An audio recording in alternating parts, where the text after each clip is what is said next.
live. And I know I usually have it set up where everybody can come in early, but I've been going all day. I was like, dang, I got to get back here at 7 o'clock. So, all Yeah, you've right. been busy. A lot's happened. Yes, a lot has happened. Busy, Hmm. busy, busy, busy, busy, busy. Okay. Oh, there's the notification. All right. So I'm gonna. How many people are you sure? Anybody strolling in, Bree? Yeah, they're slowly popping in. Mine just popped up on my side, What are you showing in numbers? showing about 10 so far. Okay. All right. Well, I'm gonna go ahead and get started. Welcome you. Hey, there's Blackpink me. Hey, everybody. Hey, hey, hey, hey, Gail. I got Keisha on the line tonight too.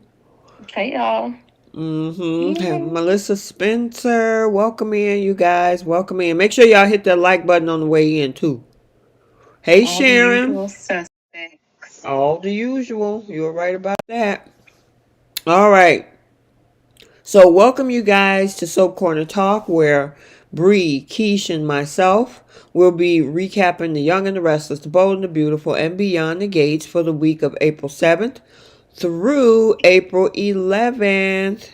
And I gotta say, Young and the Restless had a lot going on this week. A majority of the week was trying to close up that storyline. And then we got to the end of the week and we got pure ignorance. And then Yeah. pure ignorance. Oh my god, I can't wait to get to that. We had a lot of stuff with Liam going on this week on The Bold and the Beautiful. And then we had a lot of drama, pretty interesting stuff on Beyond the Gates too. So we had a little bit Hmm. of everything. I am disappointed on some things when, especially with YNR. Oh Lord. But we'll talk about that. And then, I mean, when you got, I don't know, it seemed like on The Bold and the Beautiful for Friday, there was a lot of flirting going on. So, did y'all notice Yeah. that? Um, on where? Sorry. Bold. Bold. You had Brooke show up in there trying to, hoping Ridge would catch her in her lingerie. Oh. You had Daphne shooting her shot saying that she right in front of Carter. And then you had Lunatic Luna delivering pieces in a mustache trying to flirt with Will. That dang on mustache. I'm like, Girl. this show can't get any more Corny. ridiculous. Yes. Like, seriously? Mm-hmm.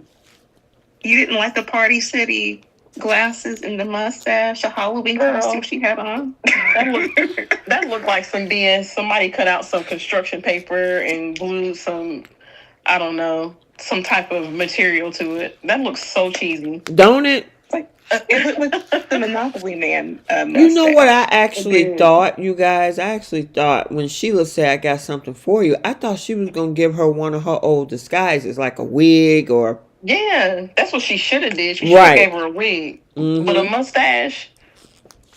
Yeah. That's. In the Super Mario jumpsuit. I'm like, she should have went to Leslie to get her wigs and her costumes together. Thank you. Leslie, a.k.a. Dana, got a ton of wigs over there that she could borrow. Mm-hmm. A A couple of ton. cute ones too. What you say? I said a couple of cute ones too. Right. But I Hmm. mean, the thing is, her own grandmama got plenty of. She got a blonde wig and a red wig. You mean tell me you couldn't get one of them to Luna? And didn't Sheila have like that face thing, that Yep. face mask that altered how she looked when she was Mm-hmm. seducing Deacon? Mm-hmm. Yep. She couldn't give that to her granddaughter or hook her up with whoever her supplier is. Apparently not. Yeah, that was the craziest thing ever. If you gonna try to flirt with somebody, why do you put a mustache on and try to? Okay. Mm-mm. Yeah. That's That the only made thing. 0 sense to me. All right, let's go ahead and get this started. So, for those newbies here, we do The Young and the Restless first. We do The Bold and the Beautiful. Then we talk about Beyond the Gates. And then we got five other segments at the end Who's taking seat? Well, no. Flip the script. Who's taking seats? Star of the week, pickle of the week, and the Simp Olympics. So, yeah, if you haven't subscribed to this channel, make sure that you do. Also, follow us on all of the other platforms, Instagram, Facebook, besides here on YouTube. Also, X, Threads, and then there's a blog as well. So, the spoilers for the week of the 14th through the 18th are already up over there. So, make sure you do that. The one said he don't watch the gates because Texas because GH is coming on at the same time. Interesting enough, we found out that Daniel Gardner is going to General Hospital. Mm-hmm. I'm like, dude, I was hoping they would figure out a way to bring him back to Y&R because he was being real cryptic about these messages he was putting on his social media. Wasn't he? And we were all thinking, like, okay, he's Aristotle Dumas, like he's coming back to the show. Like we were all excited, but then we got that news, and that shut all of us up. We were like, dang. Mm-hmm. But good for him, good for him. The interesting role. He's a talented actor. We would love to see his handsome face on Y&R, but I guess the people on General Hospital are gonna have to enjoy that for us. I forgot he's playing Professor somebody.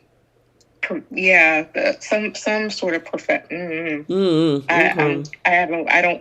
GH is not one of my shows that I watch. Me either.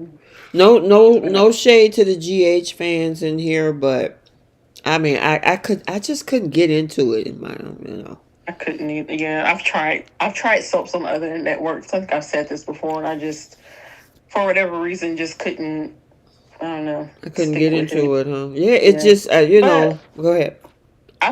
I've seen people on social media that are both GH and Beyond the Gates watchers. So I don't know if maybe they record one while watching the other one live, or if they're just able to record both, or maybe they just have the streaming network that allows them to watch one or the other at whatever time. And Plus is on Paramount Plus. Yeah. Because sometimes if I miss an episode, I'll watch it on Paramount Plus, but it's also on BET.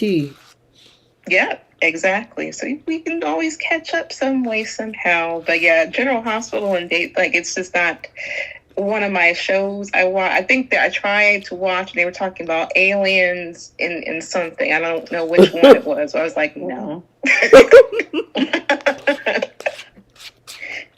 That is funny. You said no aliens for you, huh? No, they were talking about, it was, maybe one of you guys in the chat might know, it was like one about the girl, she thought she saw an alien, she was trying to teleport herself, something like that. I saw, it was like 10 years ago. I was like, no, I'm good where I'm at. All right, Jenna said Beyond the Gates made Bold look bad this week. Yes, they did. Because of the fashion, was it the fashion show this week? Probably so. I mean, that was a nice fashion show. Fashions. Mm-hmm. I mean, they walk around in their scenes in fashion. Yeah, they do. Whoever their stylist is, oh my goodness. It was a stylist that came from Bold. Oh, interesting. She left Bold. Yep, she left Bold to join Beyond the Gates. Wow.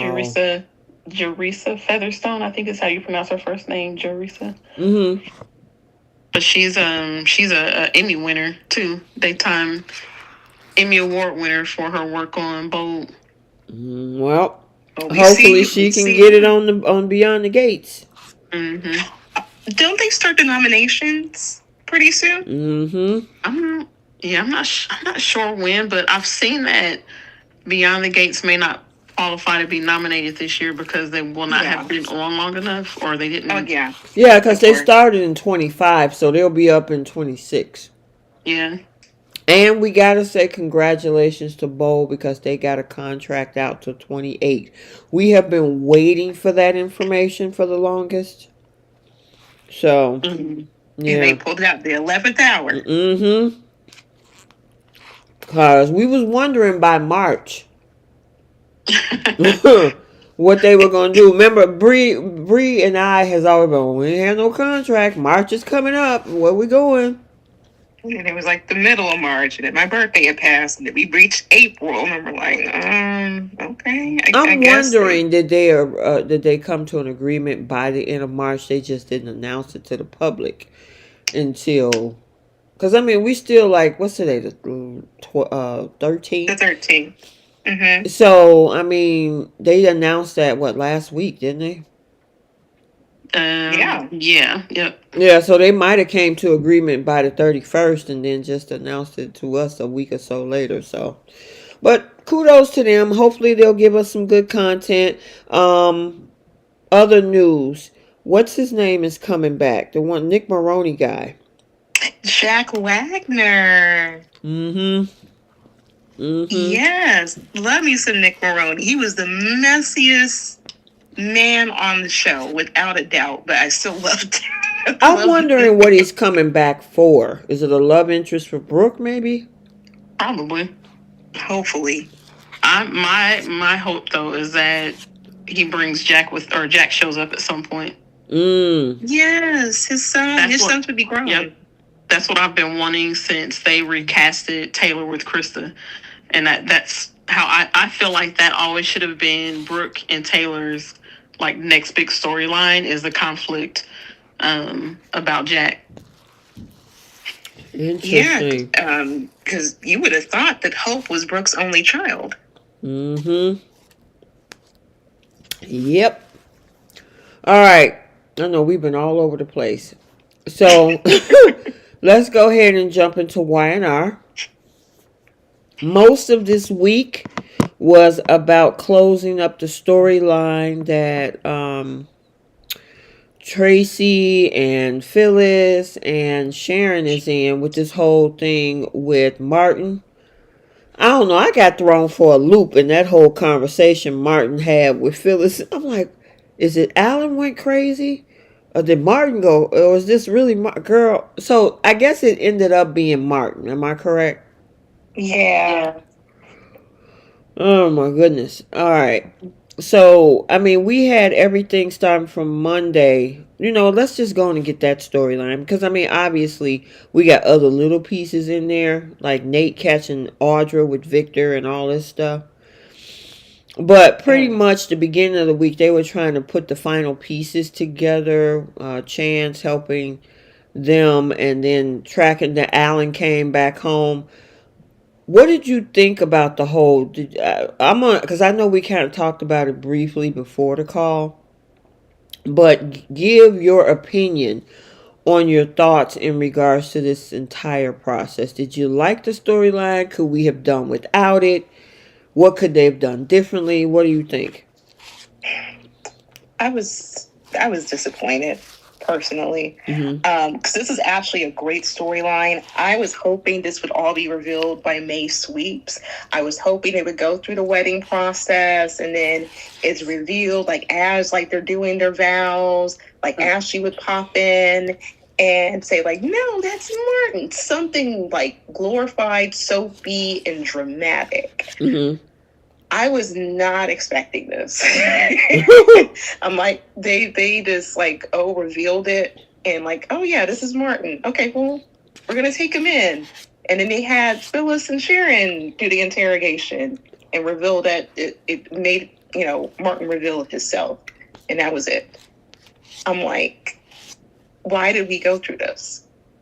They could have even made it a twist, because I'm gonna let you go. Go, Keish. Go. If you're done, Bree. Are you done? Oh, I'm done. Okay. Done. Go ahead, Keish.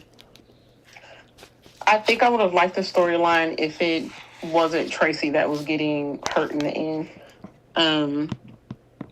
Because I just feel bad for the character. She's been through enough, and I don't know. I feel like it was unnecessary to make her a victim again and have her heartbroken again. And I don't know. It just makes me sad. But generally, for, a soapy story, I think what Bree is saying would have been a little bit better of an ending if they put all those dramatics in it, and had someone had Ashley interrupt the wedding to say that was Martin, had it revealed that way. That definitely would have been a lot more soapy than the way that they did it. Because I wasn't expecting it to come out the way it did. Like, I thought they were going to have to chase Martin down because he, suspected that they were onto him. Like, I thought there was going to be a whole, them looking for Martin for the next few days, and then they finally catch up to him or something like that. But it just, the way he was brought into the police station was just very simple. Right. He went with them. Yeah. Yeah. So there wasn't any like action or anything like that involved in it. The way there was action when his brother, him and his brother had their little tumble over the balcony, there wasn't any of that. So that kind of surprised me that it ended that way. However, I did like the tag teaming of Phyllis and Sharon. Yeah, I thought guess. at least that part of it was, I thought that was pretty, yeah, funny is a word, but I kind of wish that they had. I wish Ian was behind all of it, and they set Martin up. Oh. I'm actually glad he wasn't, because there's only so much Ian Ward like reveals that I can take. What we already had with him was enough. But what I'm saying is that would have let him off the hook, and these two could have rode off into the sunset together. Okay. Yeah, I just don't like what they did to Tracy. Yeah. Because we were just talking about that.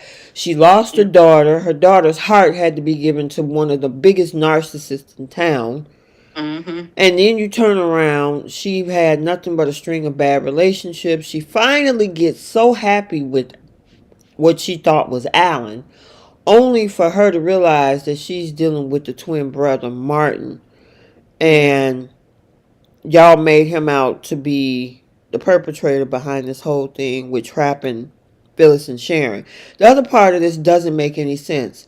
How would Martin know anything about their past? We never had a backstory from, because remember one of the clues that Phyllis and Sharon had when they played that music over the speaker, and they said it was back from 2013 or something like that when they calculated the numbers.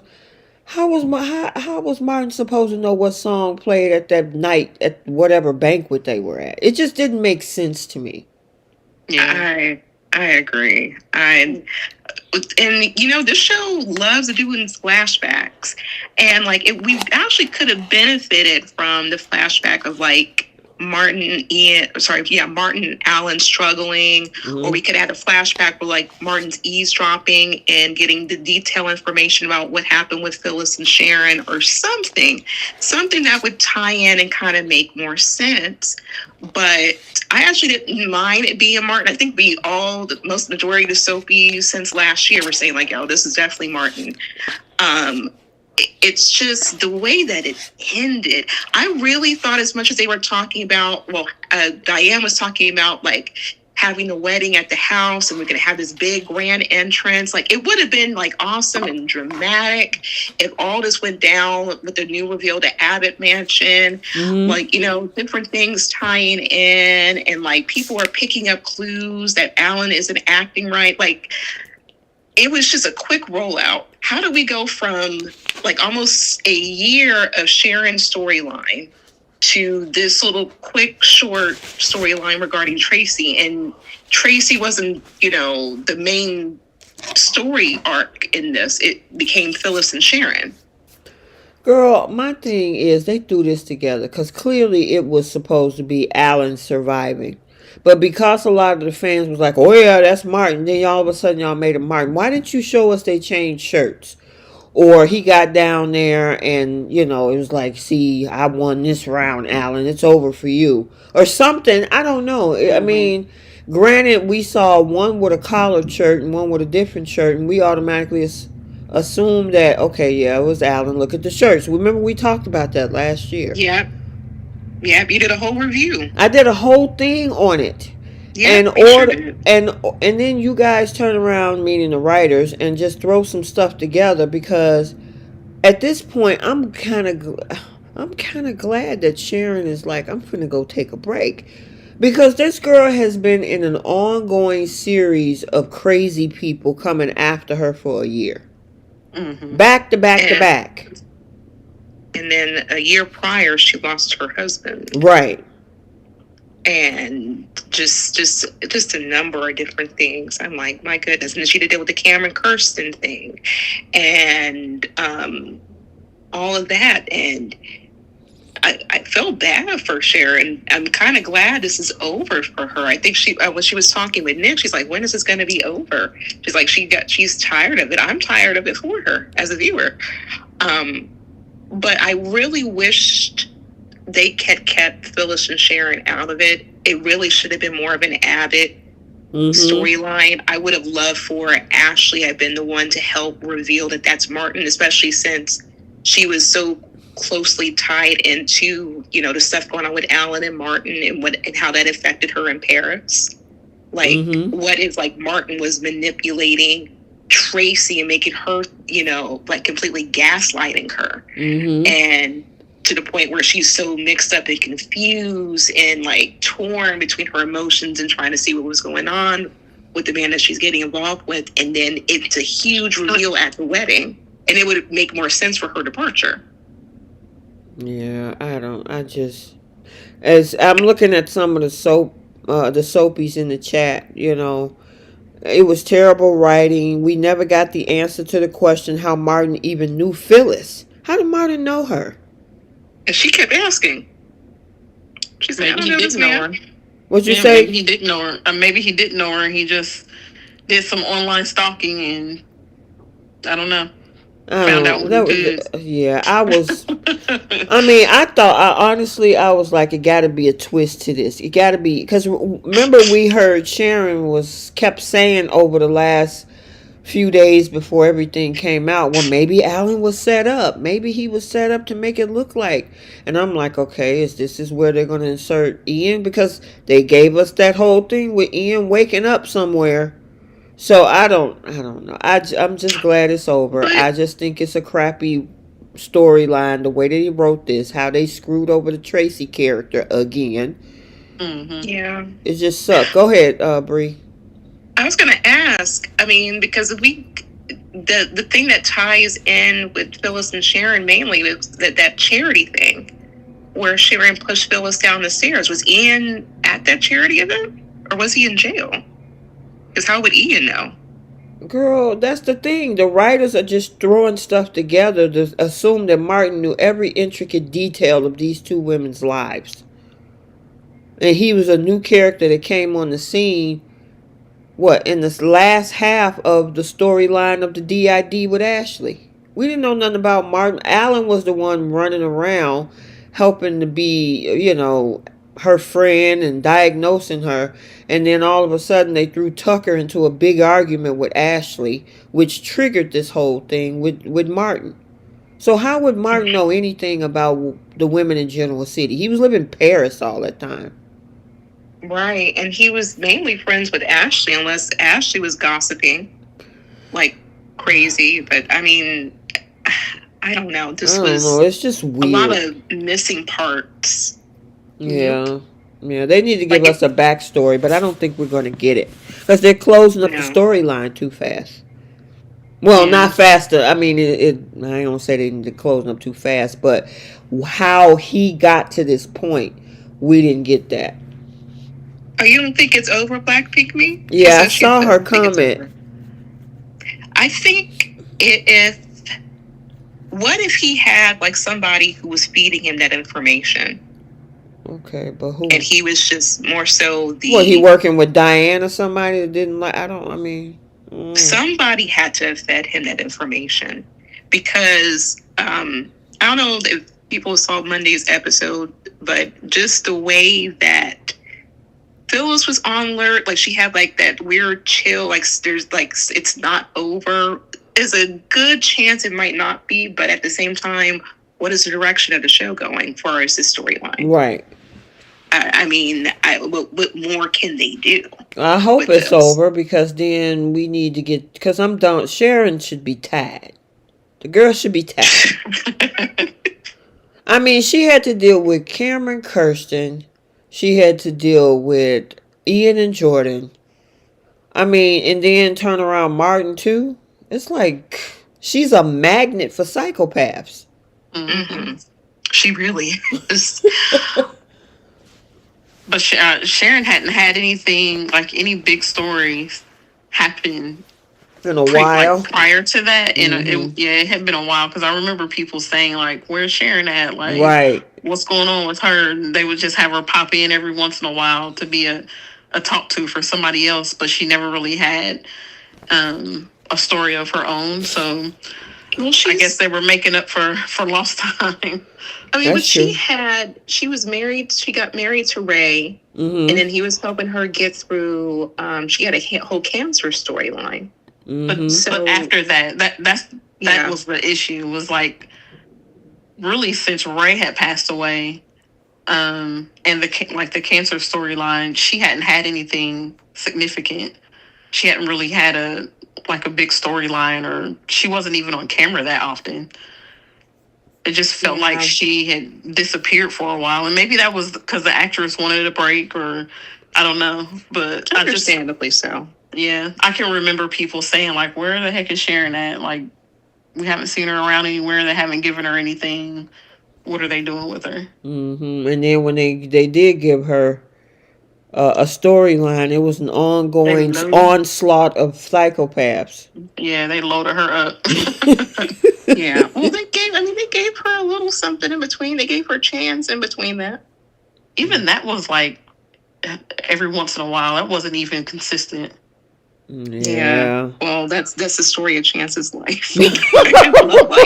Unfortunately, yeah. That's funny. Which is crazy to me, because the guy is he's a chancellor.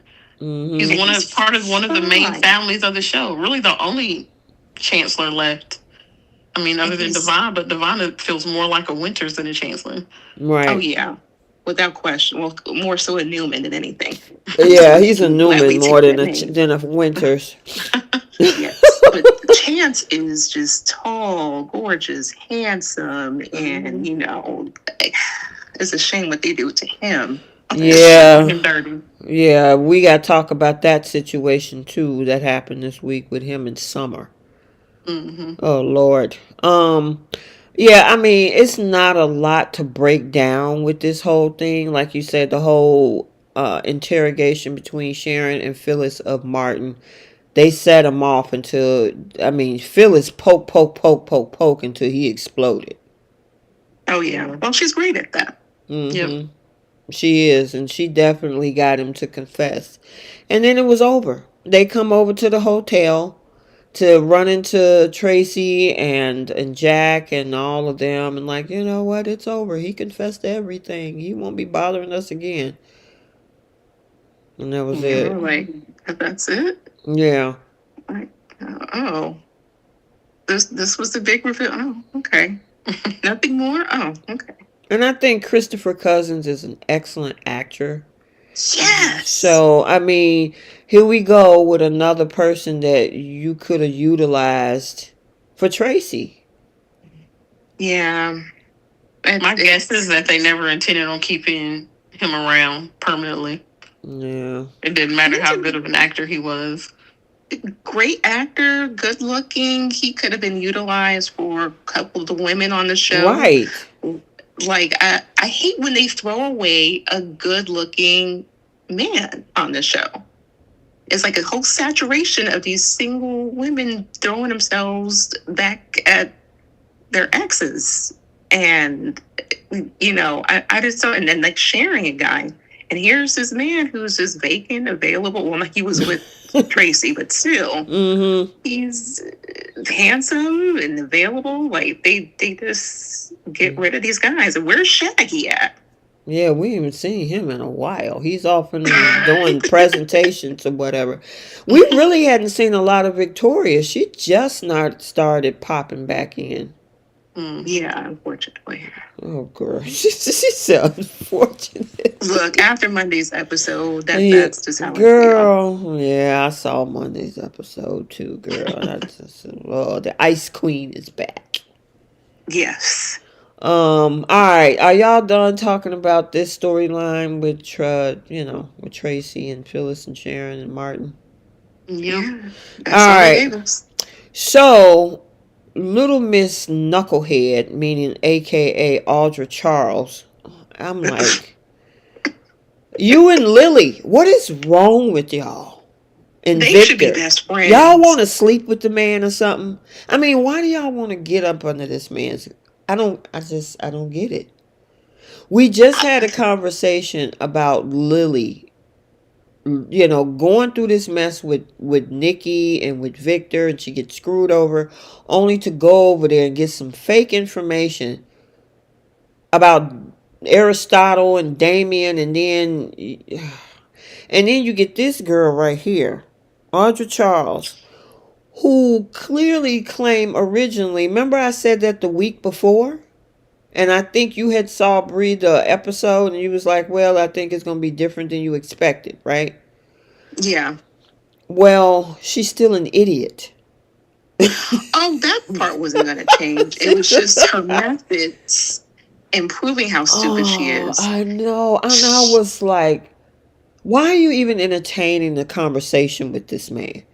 You that mad at Kyle that you don't care that this man screwed you out of an entire company. Now all of a sudden he gonna give you a division only if you make it look like you are flirting or you and Kyle got something going on so you can piss off his girlfriend, his little girlfriend. That's the dumbest scheme ever. Yeah. And I'm like, are you thinking about Nate? No, not. Look, I said this from the get-go. This was never a good situation for Nate. I'm so glad that Audra is proving me right. It feels good. I feel vindicated because she is, look, this is who she is. Yeah. This is the type of woman who will get bored in a regular, normal relationship. Because if she was happy, this would not even be a thought. The same way she is quick to tell Holden off, she didn't do this with Victor. The people, they can't resist Victor for whatever reason. I mean, Audra, Lily, and Michael. Well, Michael is a whole other nutcase. That's a whole other. He's been doing this for 20 years, if not more. But Audra, the one who thought she got one over on Tucker, can't see what's in front of her. She likes being played with. She does. I think she misses that because she got rid of that with Tucker. She gets that with Victor. Girl, I mean, otherwise, why do it?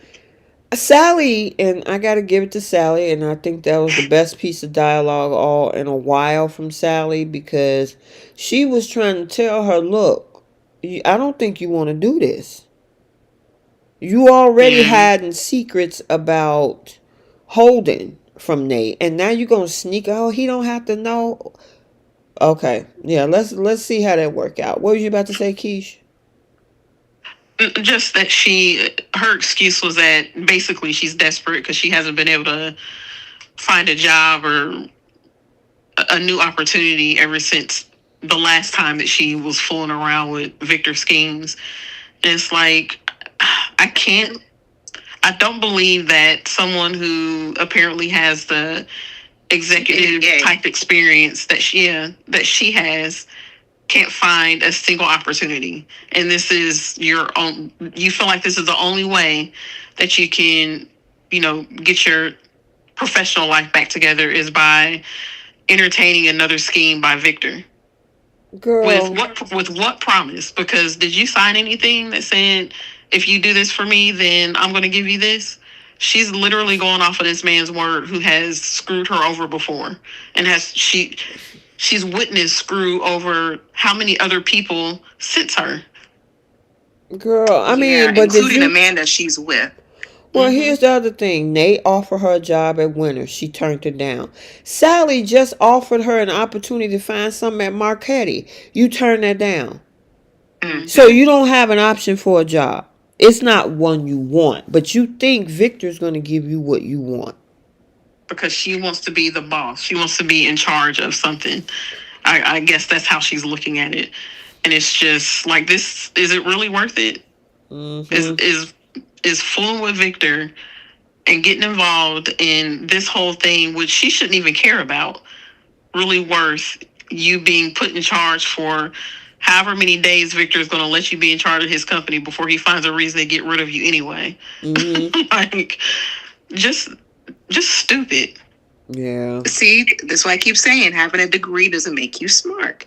Not all the time. She has a whole MBA, and you mean to tell me no job wants to hire you after? Because she's been fired, since Christmas? Yeah, it's been about 4 months now. 4-5 months. Yeah, and none of the jobs want to hire you. None. And you have a whole MBA. Right. And you don't think you want to venture out? And if you're that desperate, at this point, ask Nate to hook you up with a job, or go ahead and accept, a job at Marchetti. Well, that's what she was saying, though, is Nate did offer her a job and she turned him down. Yeah, like if you're that desperate, because that's exactly what she told Sally. If you're that desperate, why don't you accept what's being offered to you? Right. Versus going with Victor. This is a conscious decision to be up underneath Victor's thumb. She misses that power, that control that a billionaire has. And I think she misses Tucker. I wouldn't be surprised if they do bring Tucker back. She's going to be right up underneath him, because Tucker can do things and manipulate things that she's used to that Nate can't. Bree, she was an idiot in that case, because you said she liked dealing with Tucker. Tucker was going to give her glissade. Mm-hmm. He was going to hand it over to her. Yep. She's just dumb in general. I don't think it has anything to do with wanting a man with power or wanting this and that. She just makes stupid decisions. I mean, she wanted to beat Tucker instead of him saying, I'm going to sign the company. You can have it. You rather get up on the Victor to take Tucker down, which you didn't do because the man cashed out. Mm-hmm. He walked away with millions. I think two things could be true at the same time. I think she could be very well stupid. I think that's her and her ego.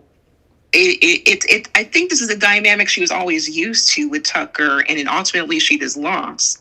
But when it comes to Victor, she likes that sense of being with the elite and having that power. That's why whenever she was working underneath Nikki, anything that Nikki needed, she was perfectly fine being a gopher. She was with the grandson. She wants to be up underneath that Newman umbrella, same way Lily and Devon would too. Well, Devon technically is, but still, they whatever it is that weird prestige she wants. Because if she was happy with Nate, she would never even consider this thing with Kyle. Yeah, I hope it blow up in her face, and she better hope. See, Victor and Claire and Audra is thinking that Claire's going to react to whatever she does. You better hope she don't react in the wrong way and stab you with something. And the other thing with that, though, is Kyle has to want her as well. So unless her whole plan is to set up some type of lie, then coming between Claire and Kyle isn't going to work. Mm-hmm. She will have to do some type of setup, stage something to make it look like something happened, or like I said, just straight up lie about something in order for it to work, because Kyle isn't going to fall for it. Or she can just go up to him and kiss him and hope Claire walk in and see it. It would have to be something like that where he's caught off guard. Right. But I don't think Kyle will fall for it. I think. Oh, go ahead. I'm sorry. I was just gonna say he wasn't into Audra the last time that they worked together.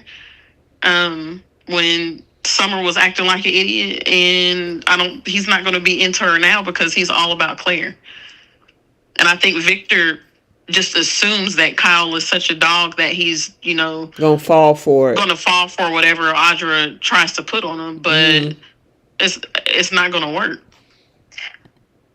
I think Claire's gonna make it easy for Audra, just given the most recent events, because I know we'll get to the Claire and Kyle thing, but it's a clear difference between who's still a little girl and who's a woman. and Audra's a whole woman, and Girl, she's a whole mattress. What do you mean?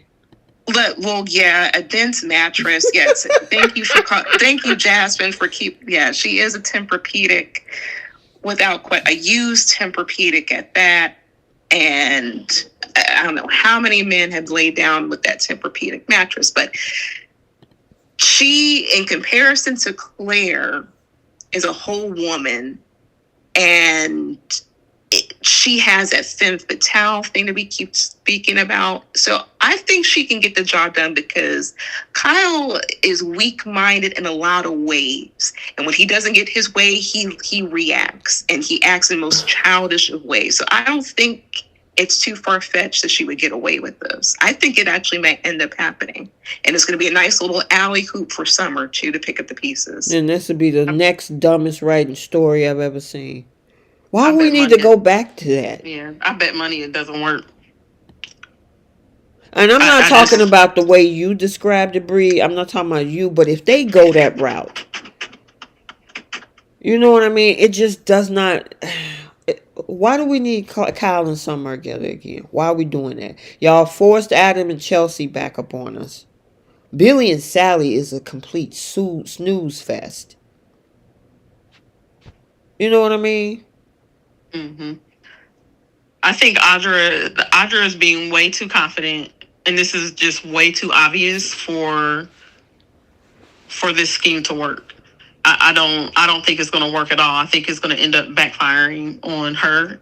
She's going to be the one that loses. She's going to lose Nate because clearly she's keeping it a secret from Nate. I think it's going to backfire on her, and of course they're going to find out Victor was behind it, which they'll be mad at Victor for about 5 minutes. But Audra is going to end up being the one that gets the brunt of of everybody's vitriol when they find out that Victor was behind it and that she was scheming. I don't think Kyle was going to fall for it at all. I think that he would, just because he dodo in the head just like she is. And she made a very valid point that they're both similar in a lot of ways. And I will say that the more that Claire is trying so desperately and like pushing Victor and Kyle to get along with each other, I think that's going to become more of a turnoff for Kyle, and he's not going to want to really continue dealing with it. Mm-hmm. I think it's going to take one big old argument with those two because they haven't had one yet, and that will give that woman an opportunity to try to sneak her way in, the same way she did when it came to Summer, when he and Summer were going through it. Girl, I guess we're going to have to see, because I'm telling you, I'm like, just leave him alone. Now, what I don't like with Claire is this incessant expectation of approval from Victor. Why do you care? I mean, okay, so just say he lied to you and say, yeah, we all good. Then what? You going to go and skip on down the pathway with Kyle? You want him to tell you what you want to hear? Girl, she get on my nerves with that. Excuse me. What do y'all think about her doing all that every single time that they together? She a child at heart still. She had a lot of growing up to do. And you would think she would be more into like her father giving approval, not her grandfather. Right. Not to say that, her grandfather's voice isn't important, but she is making this a driving force between her and Kyle. Right. And moving on as far as next step, because he's like, look, I want to move in with you. Granted, I do agree with her is way too fast. They even haven't said I love you yet. But this is the story of Kyle. He does things way too fast, and it puts him right back where Summer is. So at least we're speeding this along. But why is she pushing so hard? Because she wants exactly what Summer has. She is so bothered that Victor was more okay with Summer being with Kyle than her being with Kyle. Mm-hmm. Well, that's all it boils down to. It's a sense of entitlement to the same thing that Summer has. So I'm wondering, okay, so say let's go with what you were saying earlier, and it works, and they end up breaking them up. What does that leave Claire? What, to go skate over to Holden? I mean, I hope not. She said, look, he's I on ain't see a lick of contract. You chemistry. don't need a new love interest. I ain't see a lick of chemistry there. I In their mean, scenes. Like, I don't know. I honestly, I feel like all of this is just to prove to the audience that Kyle is all about Claire, regardless of the history that he's got with Summer. And I think at the end of the day, it's going to result in Kyle and Claire actually being together and not breaking up. I think they're throwing all of these obstacles and Audra and Summer, Summer and her jealousy and all that kind of stuff. Victor, I think they're doing all of that to show that they're done with the Summer Kyle relationship and that they want to show us that Kyle is serious about being with Claire. That's what I think this is about. But to be honest, Keish, Claire is throwing in her own obstacles. Yeah, of course. She's making all of it is. Yeah.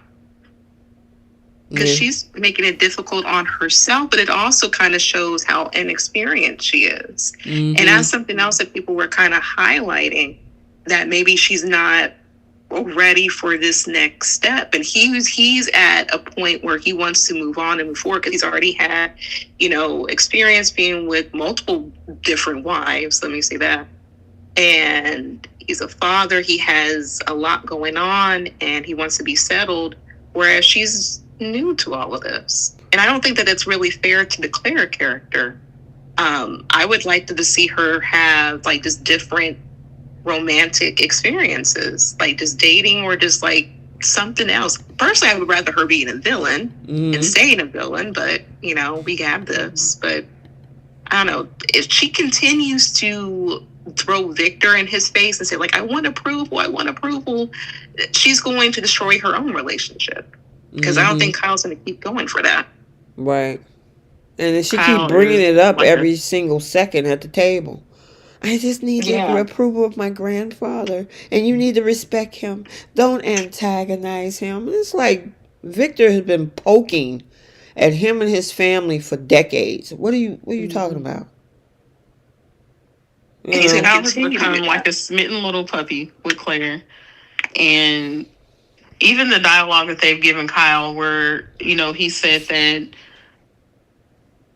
he's never had a woman make him feel the way Claire has. He doesn't feel like he has to be who she wants him to be like Summer did. He feels like he can be himself with Claire. And he didn't feel that with Summer. He felt like he always had to be who she wanted him to be and do what made her happy. And he couldn't be himself with her. So it's like giving him that kind of dialogue about Summer of all people, like the woman who he's basically been in love with on and off since they were teenagers. I feel like this show is trying to like in some way cut ties with that history, not cut ties, but it's like they're trying to end that history with him by giving him the dialogue that they've been giving him lately. I mean, but if that were the case, Summer wouldn't be looped in as much as she is, to the point where she completely dropped Chance. That's why she's being looped in, though. Because what better way to prove that Kyle is done with Summer than having Summer pining after him, showing her jealousy towards him and Claire, and Kyle still rejecting her regardless. Like he's still going to reject her. She's single again. He knows that she wants him back, and he still rejects her. That's a perfect way for them to show we're not going back in that direction, at least not anytime soon, with the two obvious, with this couple, the obvious couple. But Kyle is serious about her, and this is where we're keeping her. And we're showing you that by showing you that he has an opportunity to be with Summer, and he doesn't want to be with her. But that's the thing, though. This is Kyle's MO. He'll get wrapped up with a woman, like take Audra, for example. He hit it once and he bought her expensive diamond earrings. And then when he was with Lola, he went out of his way early on to make romantic gestures and doing this and that for her. he'll get wrapped up with a woman, but it lasts for like a very short period of time. Because anytime they have Summer circling, he makes his way back to that woman. So I think if for them to go ahead and break up Chance and Summer, I mean, good for Chance because he doesn't deserve that. But I think it's only a matter of time, and I really feel it might be sooner rather than later that they'll put Summer and Kyle back together, because they're adding all these different variables that I don't think that Claire will be able to handle, in my opinion, because this is her first relationship. This is going to be... Or they can write her like Luna, and she was never a virgin or anything at the first place, because she really knew what had to go down when she went on top of him, and be like, I mean, they could go different directions. Maybe she's not the virtuous little, shrinking violet that we see here. That Victoria paints. So Victoria and everybody else. Nikki does it too. And I would love for them to just make Claire a villain. Like, she moves silently. And, I honestly feel everything that she told Jordan about, like, the motive to get one over on the Newmans and the Abbotts or whatever. I really hope that the writers are listening. I want that to be the narrative for Claire. Make her a full-on villain. Because as of right now, they don't have anyone. Right. They don't. That would be great. I mean, she got everybody thinking that she's this little snowflake. And come to find out, she's a vixen. Exactly. That would be the only way I could see Kyle and Summer getting back together, is if they made that switch. But if they're not doing that, or if they don't do that, I don't think it's happening. Not anytime soon. Because the difference that I see in this triangle, which is just a one-sided thing, because Kyle has shown no interest in Summer, is when he was with Lola, he was still entertaining Summer in some ways. He's not doing that with Summer now. He hasn't shown her any ounce of, I still love you, I'm still in love with you, I would possibly be with you if this wasn't happening, kind of thing. Like, he has given Summer the cold shoulder romantically since she moved out of the house, since he found out that Phyllis was still alive. He's not given her any type of sign that he still wants to be with her in that way. Like, zero indication. Now, of course, they could change that next week if they wanted to, right? Because we know the writers can be very inconsistent, and they don't do it as much on Y&R as they do on Bold, but sometimes they tend to write for the plot instead of writing for, like, what makes sense in the moment and in the direction of the storyline is going. So, I mean, 1,000% they could do that next week. We're not in the writers' heads, and we have no idea where they're trying to take the story. But right now, what I see on screen doesn't show that Kyle is interested in Summer in any way, shape, or form. Oh, yeah. I agree with that. Yep, so I guess we'll have to see. But all this conversation that we had led from the whole situation with Audra, because of the fact that she's trying to work for Victor in order to create some sort of doubt into Claire's mind about whether or not Kyle is still interested, in Audra. So I guess we got to see so as it stands, it seems that Bree thinks that it could work, and Keish, you think it's not gonna work. Right. Okay. Thank you, Mari. What happened? She sent a super chat. She said, "Happy Sunday, everyone, every ladies." Yes, happy Sunday. Hey, you guys. Thank you, Mari, for the super chat. Thank you. All right. Great. Okay. Look at her. Let's look at this woman. Who, Audra? Looking at Audra. This confidently stupid. That's the perfect word for it. You are absolutely correct. Confidently stupid.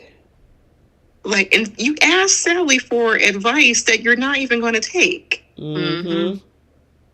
And I found it really interesting how Sally was like, I'm disgusted. Like, this isn't right. How dare you do this? I'm like, lady, you used to do something similar. Well, maybe she trying to, maybe she's trying to grow up and do the right thing, because it is the wrong thing to do. Yeah. Except for when she was doing it. Yeah, I know. Yeah, but I mean, like, I don't know. Maybe she, like T was saying, she figured out that she was doing some BS and she realizes it now. Well, I mean, she's been under the whole thing with Victor, had a whole dossier on her at one point. I mean, being with Adam and being with Nicholas, she got a lot of that flack being around the Newman family. And I mean, you would think with her saying, don't do this. She went to Sally because she thought Sally was going to co-sign. Yep. Yeah. And when Sally did not, she was trying to play volleyball with her answers, and it's like, no, Sally bounced that ball right back over the tent. Yeah. Yep, that's exactly what she was doing. She thought Sally was going to be on her side or agree with what she was going to do or hype her up to do it, and she didn't do that. Nope. So go ahead. Maury, I agree with that. Summer uses Harrison as an excuse to see Kyle. And with going forward, now that she admitted her feelings, I want her to just be honest with herself and stop using that boy. Same way she was using that boy last year with that whole custody thing. No, let's talk about that, Bree, because that takes us into the other piece that we need to talk about this week, was the conversation between her and Chance, because Chance called her out on it. Yeah. This ain't the first time he's done it either. It's just the first time that Summer admitted to it. Yeah. But go ahead and finish what you were saying. Yeah, he had her point that out. Well, he pointed that out to her like at least a couple of times. I know twice over the GCAC, and I guess now here at the society. And I'm like, now you want to admit it. You strung this man along for a better part of a year. And how many breaks did they have? It was definitely more than Ross and Rachel. Like, how many breaks did they have? How many how much time apart does she need? She literally told that man, I need some time to think and process this. I'm like, I'm glad he told her no. Yeah, that's a tall drink of water. You just sitting there, just laying flat. Yeah, I mean, she actually thought that she had enough clout to tell this man, I'm going to put you on ice until I figure out what I'm going to do. Even though I've been putting you on ice for a while now. And you better be okay with it. And he like, no. Nope. He's like, we've been more off than on. And that's true. Yep. And it sucks because I hate that they're doing this to the Chance character, because he just got played by another Newman woman. And he moves right into another. And then he had the whole Sharon thing. Right. She tossed him to the side. It's just, I mean, I'm like, he's great looking. He protect and serving, and I'm like, my goodness, Jana, why are they doing this to your man? Yeah, I think Sharon stepped out the way because she realized that there was an attraction between him and Summer. That girl went through all types of whatever to break those two up, only to get with this man and then decide that she want to get back with Kyle. It's just like, really? Well, you know what though? That's the thing, is they didn't have Summer do anything to break them up. That was a couple that they actually, in my opinion, built up very well, because it was really just Summer crushing on him for months. Not even, she would only talk to her mom about it, and I think maybe her brother. There was one time where Summer said something to Sharon closer towards the end of Sharon and Chance's relationship, where she asked her how, I think she asked them how serious they were or something like that. But Summer was actually actively avoiding him because of his relationship with Sharon. because there was a time or two where Chance had invited her to lunch or tried to invite her to a concert, and she was like, I don't think that's a good idea, but he ended up convincing her to go anyway. Like this was like one of the only times in, I feel like, soap history that they didn't have someone scheming to try to break up a couple. And it's like they built them up so well from them being, just friends, where he was trying to support her through the stuff with Phyllis, and then there for her and her breakup with Kyle. And then she had her little crush, and then they finally allowed them to get together. And it was like the second the two of them got together, we barely saw them together anymore. We saw them go on like maybe 3 dates. They had a couple of love scenes, and then they knocked that actor down to recurring, and we barely saw them. And then they started with the stupid stuff with the custody battle when Kyle started working with Audra, and then her starting to get jealous with Claire because she saw how Harrison clung to her. And then Kyle started having feelings for her. And I think that was the first time that Chance pointed out and asked her, like, are you jealous? Should I be worried? And she was like, oh, no, it's not like that. It's just that I don't want her, I don't know if she should really be around my son because of her, making her excuses and stuff. And it's like they spent all these months building that couple up so well only to do this. Like they spent the last, 7-8 months of Summer acting jealous of Kyle and Claire. And barely seeing Chance and Summer together. Are you guys seeing the chat right now? Hold on. So they're ready to pair him off with somebody else. Jenna says she would love to see him with Claire. DeJuan gave us 2 people. He said Elena and Chance, so she has to be on screen. But he also said Chance and Tracy Abbott, which that would be great for Tracy. Wow. Look, that sadness will go away. Any heartbreak that she went through, that will go away real quick. Real quick. Cause she real quick. One, I'm okay with that. That is hilarious. Look, that new energy, that fresh young energy might be what she needs. Y'all funny. They need to put Chance with somebody where he can actually build a family and be married, because the man has no kids. He's got Dominic, yes, kids. But they can reverse that. Yeah, which I think they would if they actually invested in his character and put him with somebody. But the fact that he's basically the last chancellor on the show, they need to allow him to have a family. Yeah, because he was the one. She's coming back. What you say?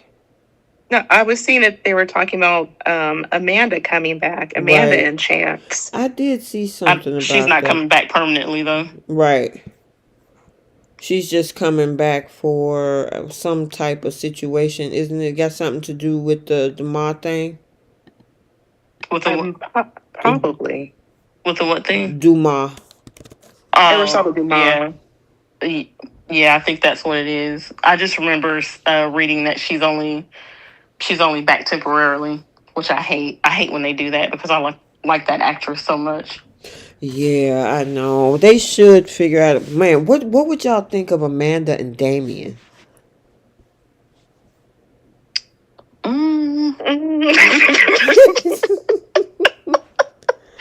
Why y'all got quiet on me?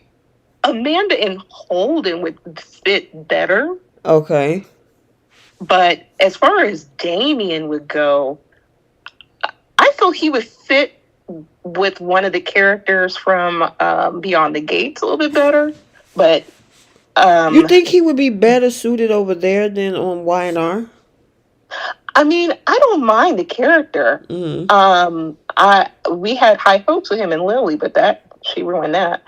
But I keep seeing Damien and Phyllis online. I'm still having my hard time trying to wrap my head around that. Me too. I actually wouldn't mind seeing that one. You wouldn't mind? Damien and Phyllis? Yeah. Okay. Really? Okay. I'm still struggling with that, but I mean, I have to see it. But maybe we can see Amanda and Damien. I probably wouldn't mind that. Or if they brought back Elena, I can kind of see that too. But as far like Damien and Danny over on Beyond the Gates, that I could see that. I could see Damien and Danny, the double D's. Yes. Man. I see like that personality I feel would match his energy. You know what I mean? I feel like Phyllis would be good with him. Phyllis would drive that man up the wall. The way that she's annoying. Wait, Phyllis and Danny, but Phyllis and Danny's personalities are almost the same. They're both very chaotic and a little insane. But I feel Danny's happened recently, whereas Phyllis kind of, as much as I love Phyllis tries to find a way to be as chaotic as she is. Like she'll drag up things from like the past, like 30 years, like she did with the whole Cricket and Danny thing, for her to be like erratic the way she is.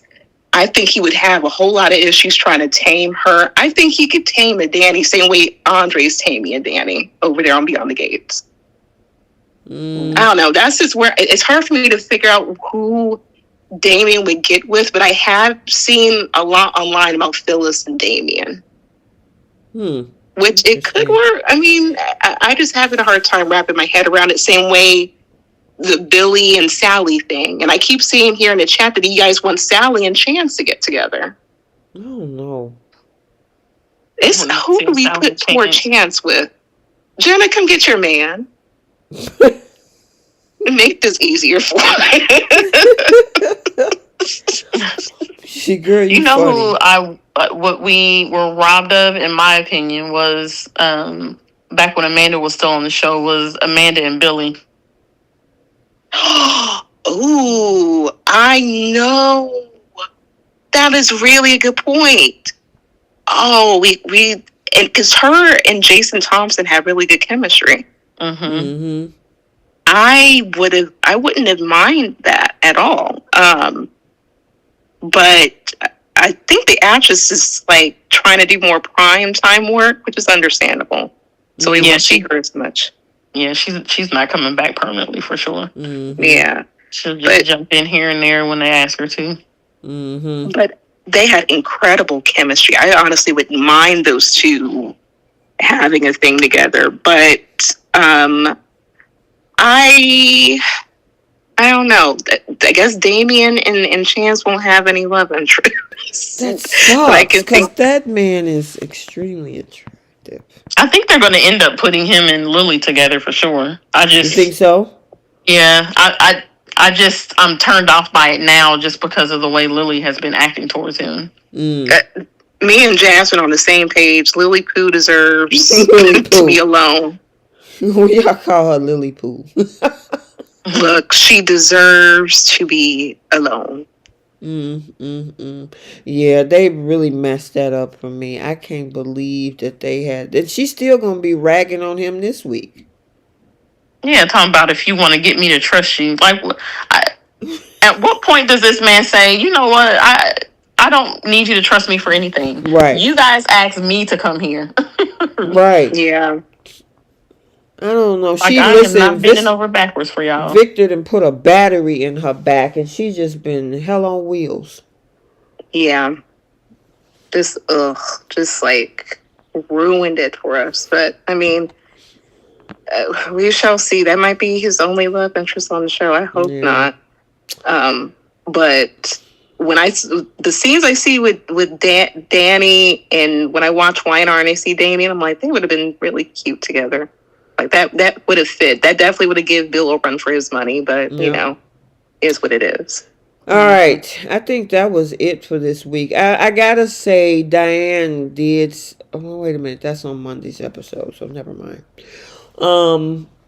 Yeah, interest. I guess, you know, for those that might have taken a look at the Monday's episode, yeah, like Tracy is leaving, so I guess Beth Maitland was here for this storyline, but you know, with Martin going to prison. That's over. So He deserves better.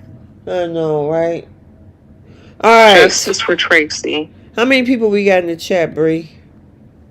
We have 134.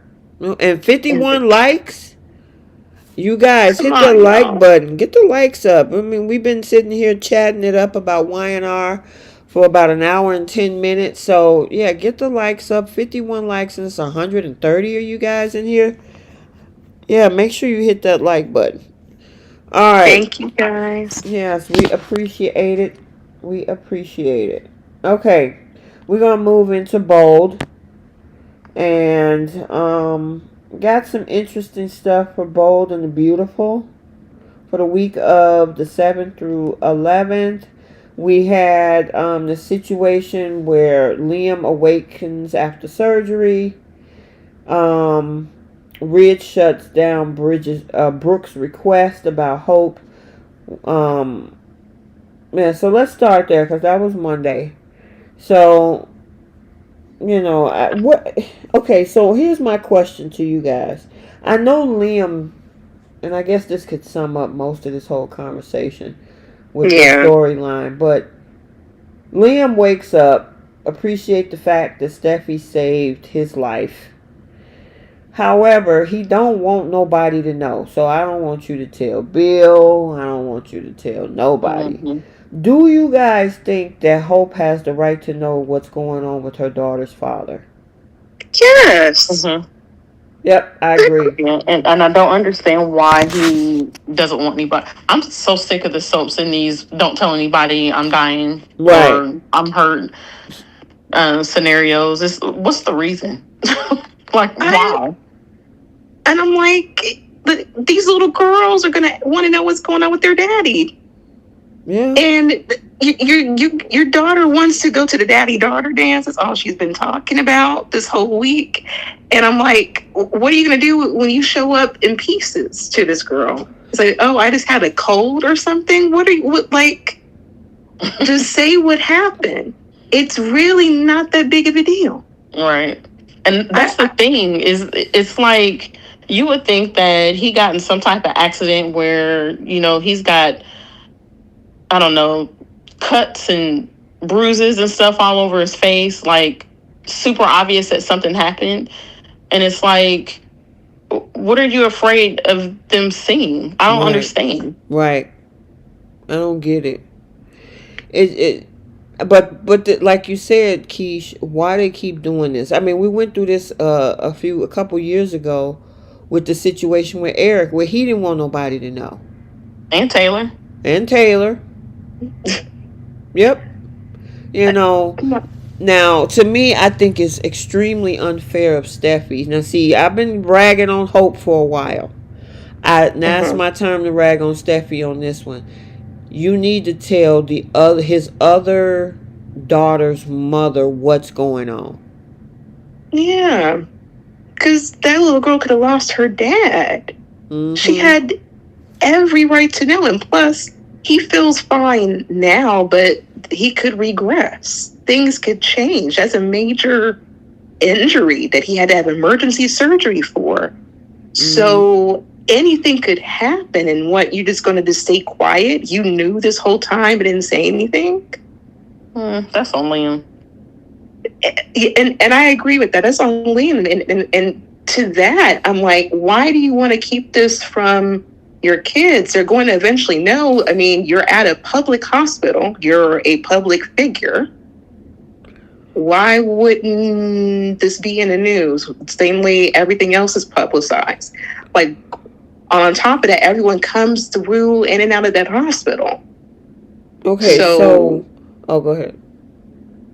No, I'm saying I just don't get it. It makes no sense to me. So Tanisha, I guess, kind of agree with you, Keish. Do you think it's Steffy's secret not to tell? It's not Steffy's. Yes, because it's Liam's health. Liam, it would be one thing if Liam was unconscious and Steffy was making the decision to keep it from everybody. But Liam is alive and awake. He's got a cell phone. and he's choosing not to tell people in his life about this, and he's asking her to not say anything.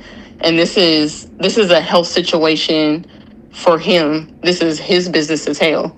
So in my opinion, now her telling her own husband is one thing, because Finn is a doctor, and I'm not about to lie to my husband about where I've been for the past however many hours her goofy ass sat in the hospital, not calling anybody while her husband was looking for her. However, the other people in Liam's life, in my opinion, that's his decision, and that's on him to tell that to them. And he has the ability to do that. That's not on Steffy. But it kind of is, in my opinion, but at least when it comes to their daughter. So he wants Steffy to lie to their own child about what's going on with her dad. Yeah, and the other thing is that Beth is her daughter's sister. Yeah. So, I mean, how does it just say something happened to Liam, and Steffi kept this away from her as well, some kind of way. I'm hoping eventually, because even their daughter don't know what's going on. Kelly is in the dark right now, but at least they need to give. And if he asked to say, hey, listen, I don't want you to tell, I'm not keeping that secret. If anybody needs to know, you need to tell your other daughter's mother. Either you do it or I'm doing it, because if something happened to you, that's gonna come back on me that I knew. And then say nothing to the other parent. Yeah, because that just, like, you're lying to your child, essentially. And you know this girl's been crying out for her daddy for the longest. I mean, you don't have to tell the girl all the details, but to say, hey, your dad is in the hospital, or if your dad is not feeling well, something to that effect. Because, like, what if he can't walk? What if he, is completely physically impaired? Because that's a whole neurosurgery he just went through.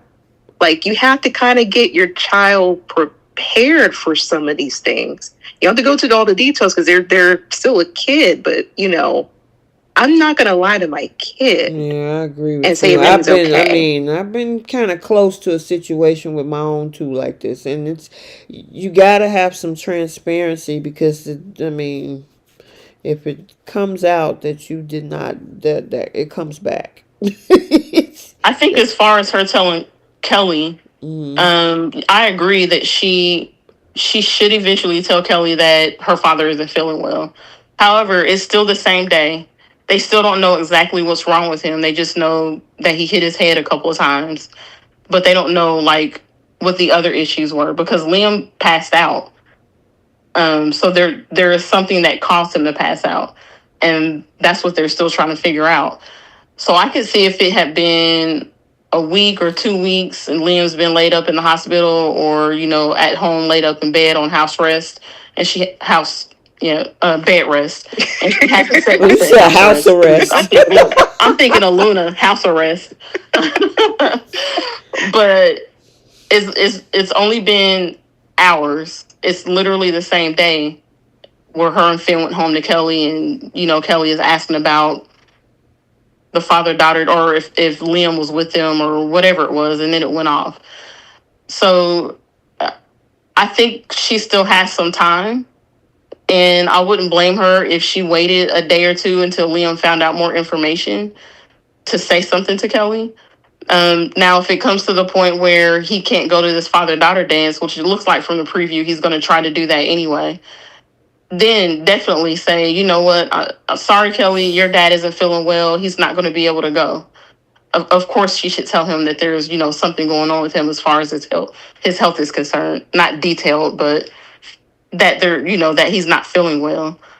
But I don't know. I think right now it's still the same day, and I don't think there's anything wrong with them at least taking some time before they say anything.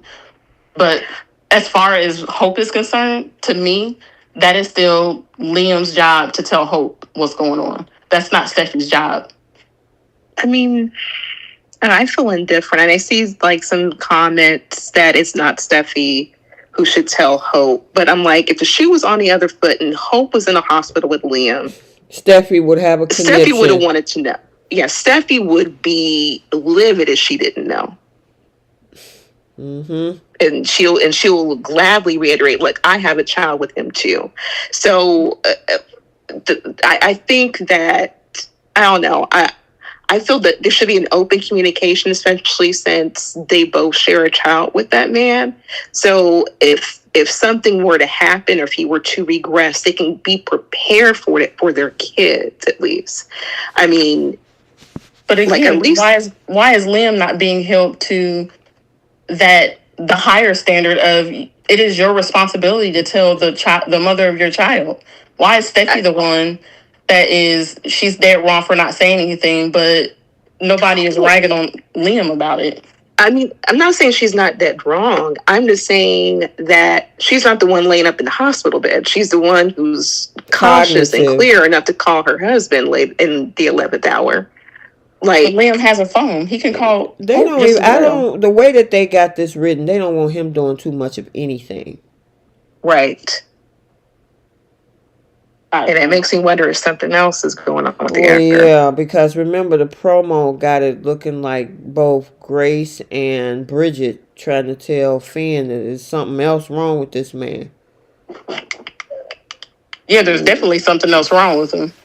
With more of a reason they need to open communication. Right. But the thing is, even if he can't use the phone or whatever, Steffi needs to tell him, I hear you. And we ain't got to tell the whole world, but your other daughter and her mother, they need to know what's going on. So even if she don't take that, because I see a lot of people saying it's not her responsibility. It's not her responsibility. I agree with that. But she need to let him know that it would be responsible in this situation for him to actually alert his daughter's other family. Or her and Hope at this point. But didn't she kind of question that and say, in so many words, why would you not want anybody to know? When he said, don't tell anybody, and she was like, well, I have to tell my husband. Mm-hmm. And then is Bridget going to get the same smoke when she finds out that Liam is in the hospital? I guess we'll have to wait and see. Yeah, but I would imagine, and once again, I'm not saying it's not wrong that Hope should not know. I'm not saying that. I'm just saying Liam, in my opinion, is the one responsible and the main one that should be getting smoked for not telling Hope. I don't know. I feel like if there's somebody around me who's like cautious, at least like I know my family. Like if I'm laying up and I just had brain surgery, I won't have really much of energy to do a whole lot of different things. So I would hope that there's someone who's in best interest. That's why having a medical power of attorney is always necessary, and like just different things, because once again, you don't know how the rest of you is going to turn out in the end, because you feel good now, but then that could immediately change later. Okay, I got a question. All right, I see you guys' comments.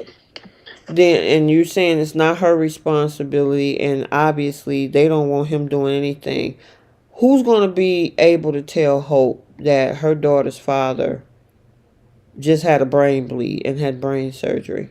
Somebody got to say something to her in regards. So whose responsibility is that? And I know it's his, but right now, Grace don't want him doing nothing, really.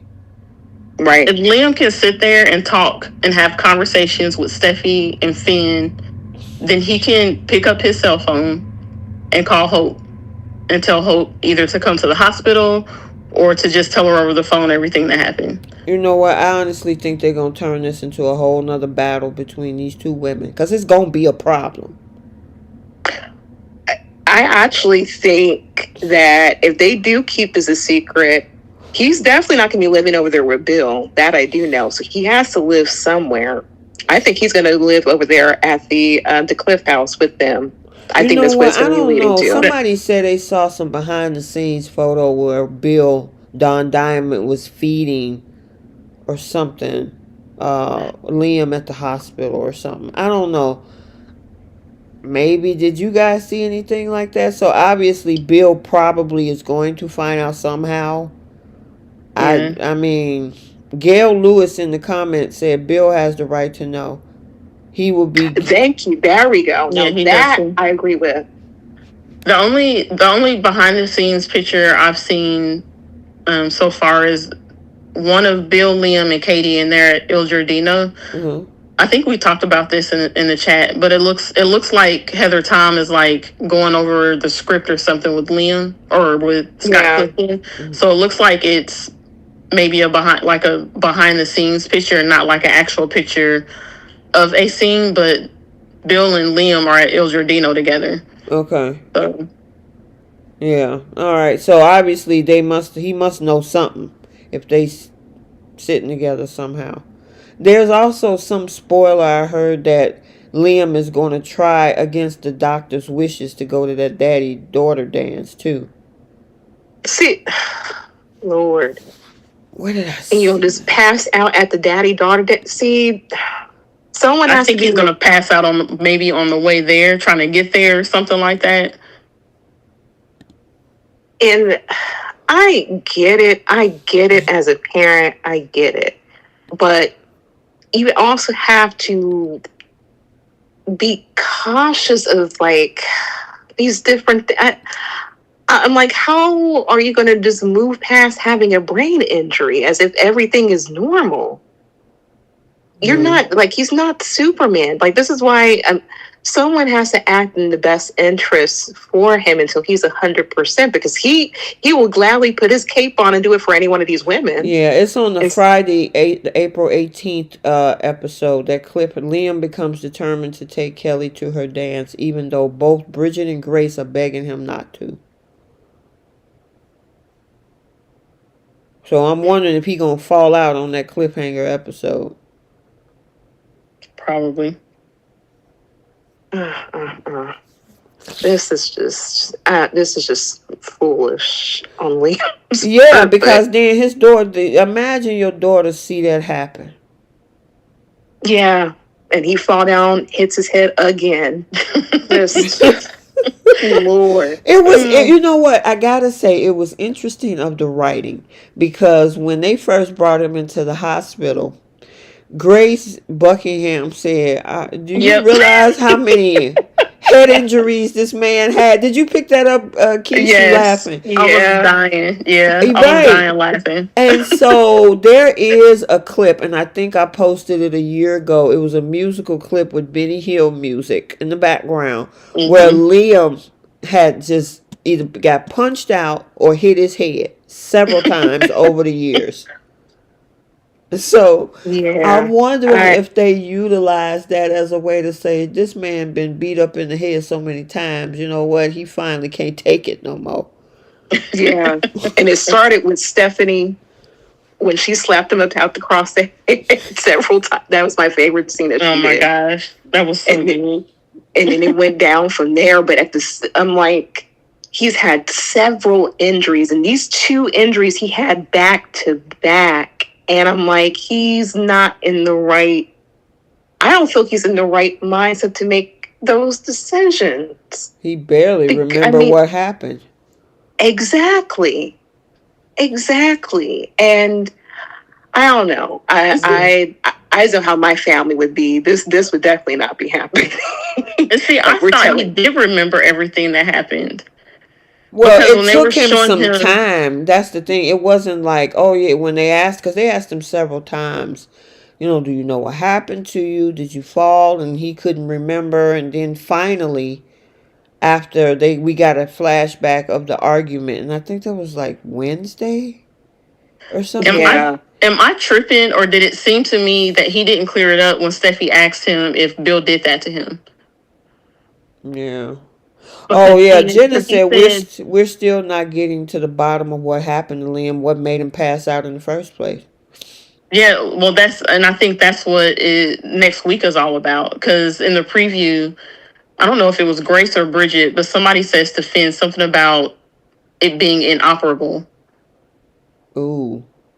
So it's like maybe Liam has a tumor or something. Yeah. Which I'm like, they didn't see that when they did the surgery? I don't know. Yeah, they opened up his head. Sure did. You mean? Well, maybe it's on the side of his head that they weren't working on, and until I don't know, you do a scan or however they find that kind of stuff. Maybe they just didn't know yet. I don't know. I don't know. That's weird. I don't know. I know we're getting in because that goes into this week of the 14th through the 18th. But I don't know. I just wanted to throw that question out there to you guys, and and this is why we have difference of opinions, because it creates dialogue. And I know some of you guys agree with Keish. A lot of you guys agree with Keish in regards to this is not Steffi's responsibility. And then there are a few of you guys that like, yeah, I would want to know if I was the other parent or whatever. So, it all caused conversation, and that's cool. But yeah, I kind of want to touch on that. But we got to keep it moving because I know this is a Sunday night, so folks got to go to work. We got to talk about that fight between Deacon and Carter. Yeah. Walker, Texas Ranger. This mess right here. You know what though? Was it really that bad for a soap fight? I mean, I enjoyed it. It was funny. It was great. Oh, yeah.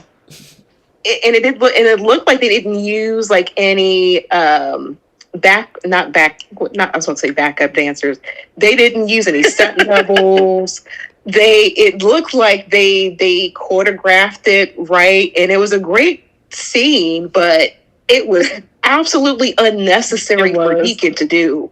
I'm like, all this man did was stick up for your daughter who didn't deserve it and risked his law license and his career for her. Sorry. I was going to say, and Liam did far worse. Mm-hmm. Well, my thing is, you come over there mad not only because of that, but he kept bringing up Daphne's kiss, right? And I'm like, why you ain't had that smoke for your daughter when she kissed somebody else's husband? Yeah. Thank you. They wanted Finn and Steffy to just forget about it. It wasn't a big deal. Right. She didn't mean it. Exactly. Even Deacon said that when Brooke had the conversation with him, last year about that whole thing when she kissed Finn. Oh, yeah, she didn't mean it. Was a mistake and blah, blah, blah. And then even Deacon himself kissed a very... Was Brooke married to Ridge when he was Santa Claus that year? When they weren't married, but they were together. Brooke was in a whole relationship with Ridge, but you ain't had no problem proposing and kissing Brooke. Mm-hmm. Yeah. I'm just I'm lost at the fact that he really expected this man to give up his livelihood for his daughter. Mm-hmm. So he can't pay his bills for your daughter. You wanted him to walk out with her in solidarity for what? Well, so they can look at each other. Bills are piling up, and they just looking at each other in love, quote unquote. Which is finicky as it is. Really? Yeah. And then because he didn't do that, you're gonna give him a hi-ya and you're gonna kick him. I'm like, I gotta give it to Carter. It was like a couple of 1-2 punches. Mm-hmm. It was definitely a video game in real life. I'm just nerved that he was okay with his daughter taking over the company. Yeah, right. But I mean, he's a criminal. His past. It's his past. So I mean, it ain't far-fetched for him to think he's a hypocrite.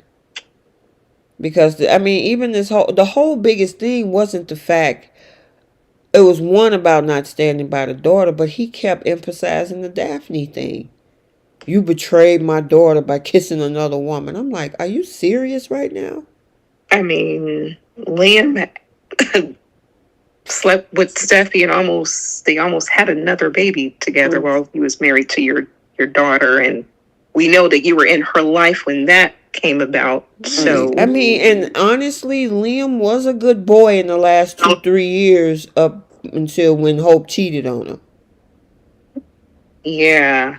And speaking of kisses, what happened to the fact that she kissed Thomas and broke up her own marriage?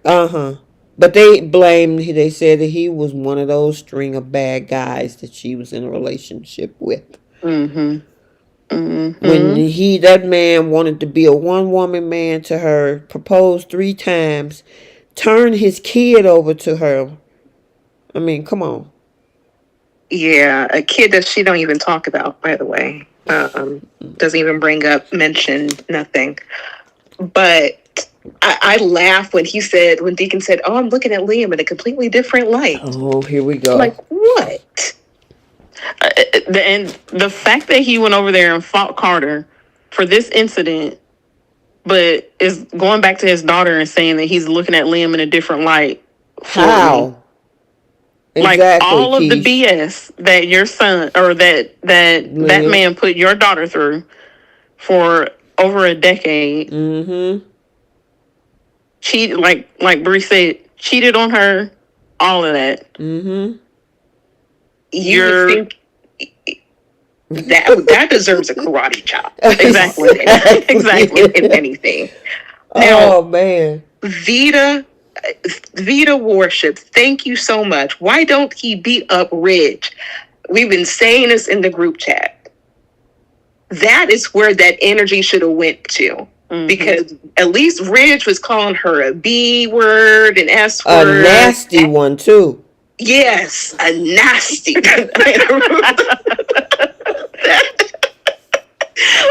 Ridge had been holding that in for a long time. Yes. Wait a minute. Listen, Torsten K put the energy when he must have enjoyed saying that phrase. He saw that in the script. And they said, look, we need to make that sound really forceful.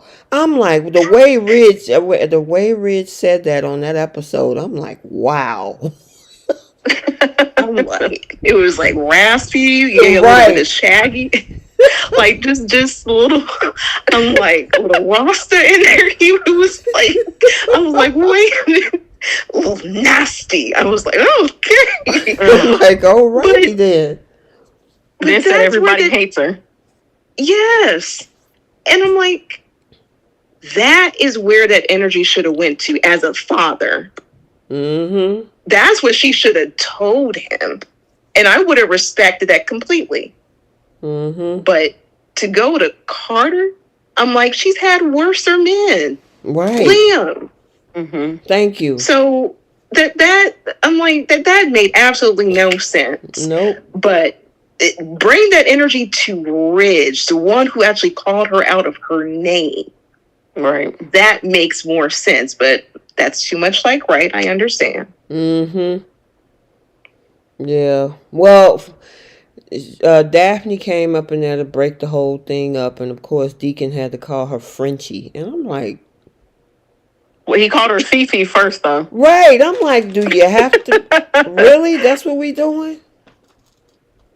Mm-hmm. Yeah. Mm-hmm. And she was like, "You here to come and defend your daughter's honor? No need. She has none." I was like, "Girl, I mean, I'm gonna let him know." I mean, now this is where I think the old boy is back on that simp pedestal again. So he had a conversation with Brooke Logan.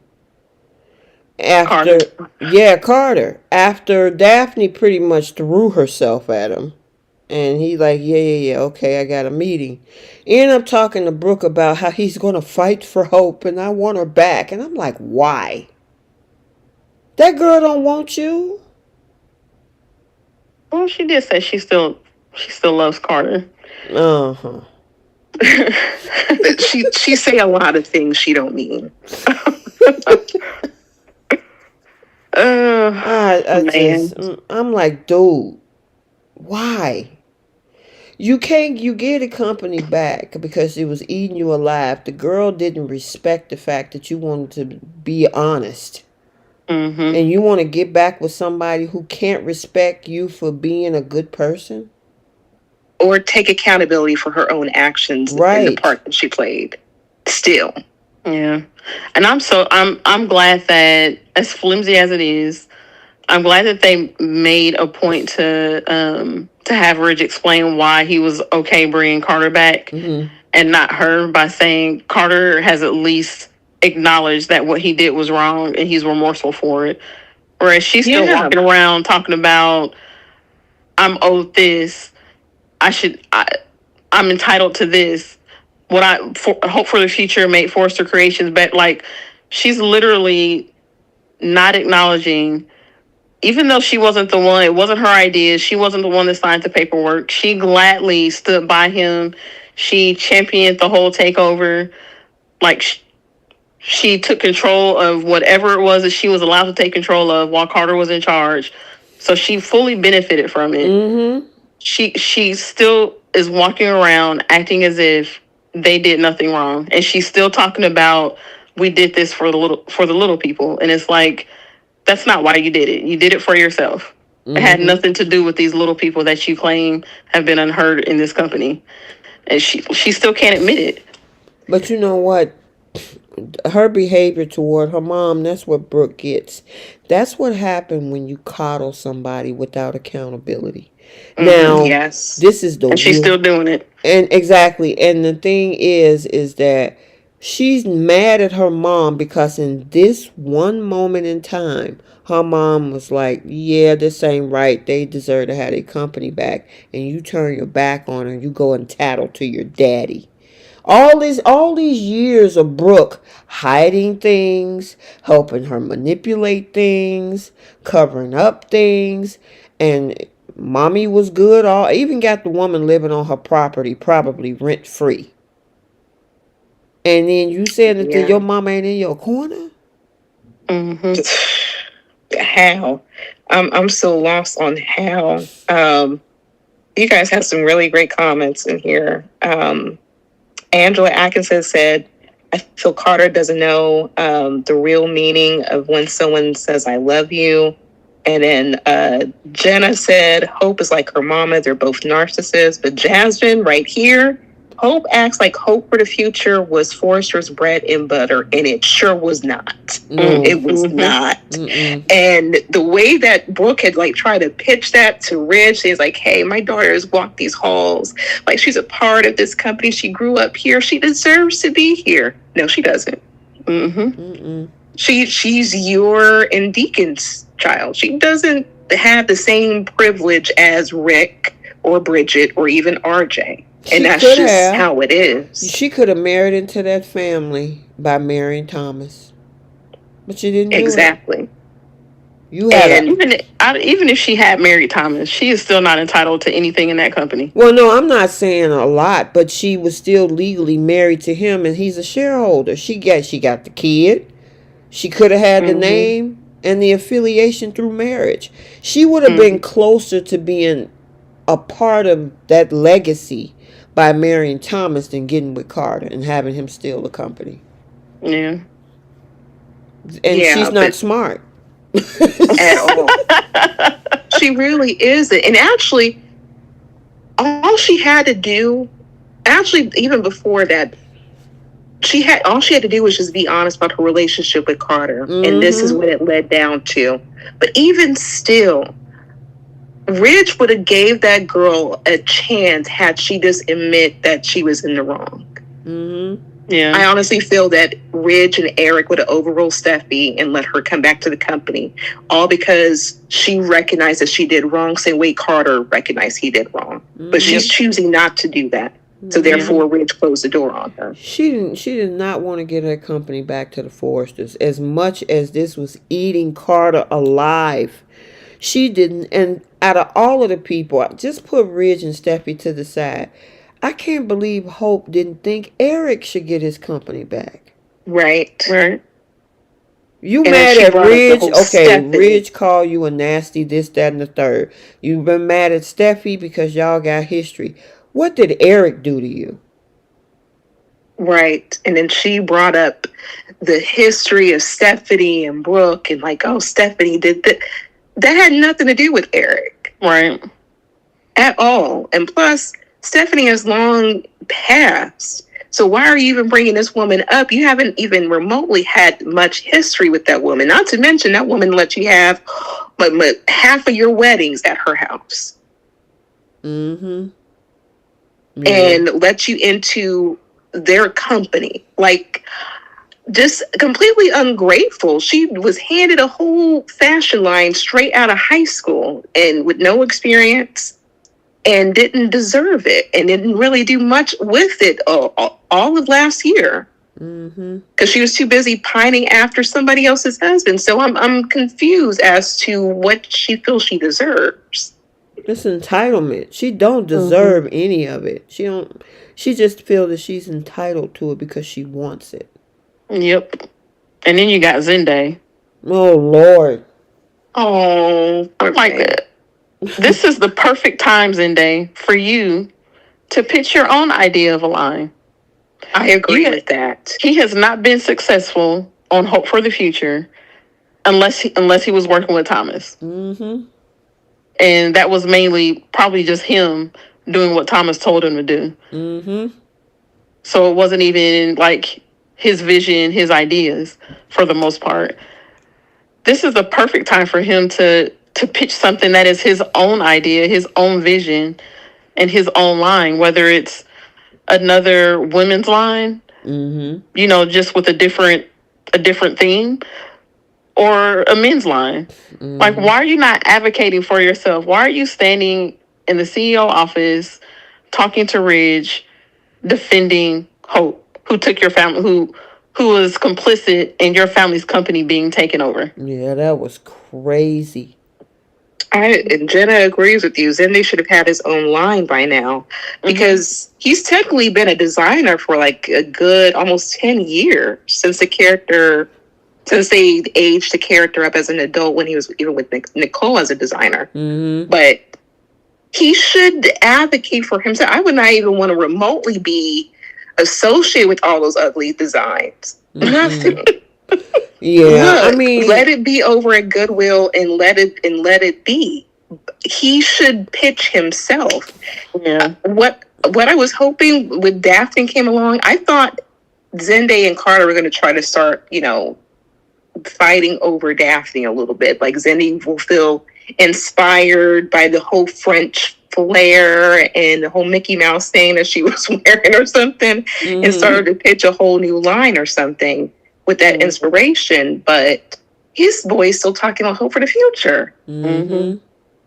Yeah, that was crazy. Him, Carter, Brooke. Even Brooke was like, I should have walked out with Hope. I'm like, you still can. You still can. But then nobody's forcing you to work there. But she's talking out of two sides of her neck, because when she had a conversation with Riz, she said, I stayed to give you the company back, but then you turn around and say, I should have walked out with Hope. Pick a side, girl. Right. Said you want to just wear lingerie and just... Oh, yeah. We got to talk about that, too. Did she actually change? She purposely, in that CE... Well, because because I know we talked about Daphne, but Carter, his abs. Oh. Look, the way that Daphne, when she saw that, she was like, oh, let me go ahead and lock this. Yeah, she was like, let me lock that door. Listen, that was a missed opportunity, because I was like, oh, maybe something about to happen, and this fool ran up out of there. He put his clothes on and left. Yeah. Anyway, but Brooke, on the other hand, decides that she want to try on some lingerie in the CEO office, hoping Ridge was going to walk in. Well, we see where her daughter gets it from. That was vintage Brooke. That was the little tricks and schemes she used to pull in the 90s. Yeah, and Stephanie would always catch her. Like, Ridge, you outdid yourself. Lady, you're at a place of business. I know. Your daughter just got fired. Well, was fired for this very reason. Yeah, and this is where she could have been honest and said she was wearing a nightgown for Carter. And you're going to go and do the same exact thing and then get mad at Taylor. And she's like, this is a place of business. What are you doing here? Anybody could walk in. Also, her daughter owns part of that company, and the man she's dating, so she can come up in there whenever she wants to. Here's my question: what did Taylor mean by the fact that you she put, what did she say? That that he's no longer doing something. Remember? He's no longer doing the bedroom line. Right. So I'm like, go ahead. I'm sorry. Maybe he told Taylor. He hasn't had a chance to tell Brooke about that yet. Yeah. Oh, wait. You know what I'm Rich talking said about? that he's not doing the bedroom line? Well, Taylor, he said something. I was trying, and Bree, go ahead, Bree. Yeah, Taylor said, well, he's no longer going to be doing the bedroom line anymore. I'm like, oh, okay. So I'm assuming he told Taylor. He just hasn't told Brooke yet. Oh, okay. I missed that line when she said that. Yeah, because I'm like, okay, so what happened? But anyway, I got to give shout out to KKL because the girl is looking good. The girl is over 60 with a body like that. Yeah, she looks amazing. Sheesh. I'm like, girl. Yes, she does. She put that lunch, came from back there. I'm like, she got a body of a 30-year-old. Mm-hmm. Yes, she does. I think she does like bike riding and Pilates and all that stuff. Mm-hmm. Like she talked about the keto diet, but it all works. I'm like, get it, girl. Yeah. I'm like, you go ahead on with your bad self. But yeah, Taylor was like, yeah, not so fast. It ain't gonna happen. Put your clothes on because he don't want you. Which we see how long that's gonna last. Because them two always end up back together. I feel like as soon as Nick pops up, we're just gonna start getting jealous. Mm-hmm. Yep. He ain't gonna want Nick around, and then here we go, and then Taylor gonna end up with broken heart syndrome again. Mm-hmm. That's Potang, but she signed up for it. Yep. And then lastly, we gotta talk about Lunatic Luna and the mustache. That's mustache. What you say? Y'all groaning and mumbling and carrying on? I feel like it almost felt like that little segment was a last minute, let's throw this in here real quick, and what can we get for a disguise for Luna? Oh, I have this little mustache in my drawer. Just throw this on her real quick. Yeah, that's crazy. This was actually before then. The fact that Luna walked into the restaurant and Sheila's just like welcome her in, like, come here, like, come on. And she's just sitting at the bar. I'm like, she's saying the Deacon, he's running errands. He won't be here for a while. I'm like, that could easily change. That's still his place of business. Right. And where he lives. And where he lives. What are you thinking? This is why I keep saying she does not care about Deacon like that. I think like she loves him to a degree, but this woman has always been about her family. She will gladly choose her kids and her grandkids over a man. Yeah. But if that's the case, why hasn't she just told Deacon this instead of lying about it or trying to hide it from him? Because that's her place of employment too, and where she stays. Right. So her livelihood is on the line. Don't she have money though? Oh, I don't know. Allegedly, we remember when her and Deacon first got together, when she like first moved into his place. She said something about she's got money stashed away or saved up or something like that. I can't remember exactly how she worded it, but whatever it was, she alluded to the fact that she's got money. Because I remember us saying, like, if she's got money, why in the heck is she staying in that little apartment with Deacon? Wait a minute, I gotta call out this comment. Cheryl Hines said Luna looks like a cross of Chef Boyardee and Super Mario. her little disguise. Oh, in man. that picture too. That is hilarious. I mean, that mustache is ridiculous. As you call it, what you say, a party city? Mm-hmm. It is Party City. Like the whole costume. This is just a bad suggestion of Sheila. She's slipping. She need to borrow one of Leslie's wigs. But just I don't understand Sheila's logic and how she's going to try to help her granddaughter and keep her husband at the same time. Eventually, and Deacon had it right. Like, you had to choose between one or the other. I would respect the fact if she wants to help out her granddaughter. Mm-hmm. And it seems like that might be more the direction she needs to go in. She had plenty of men, plenty of kids. She can go without for a minute. Yeah. Well, my right. thing is that Mr. Will Spencer, he want to hit the sheets, and Electra ain't ready, and Luna is channeling her inner Poppy and her inner Sheila. Will was kind of getting on my nerves with that though. What? Because my thing is, if it bothers you that much, because he was sitting there rolling his eyes and being a little condescending, or I guess maybe sarcastic when she suggested they do a spa day, then break up with the girl and go find somebody that will give it to you. But don't. My thing is, don't make her feel like, which is what he's going to do if he keeps up those little facial expressions and acting like he's annoyed about it. Don't make her feel bad because she's not ready. Mm-hmm. Just move on. Yeah, well, they definitely trying to push this storyline because Luna's the antagonist in this situation and trying to get him to get what's missing in his life, I'm assuming. Yeah.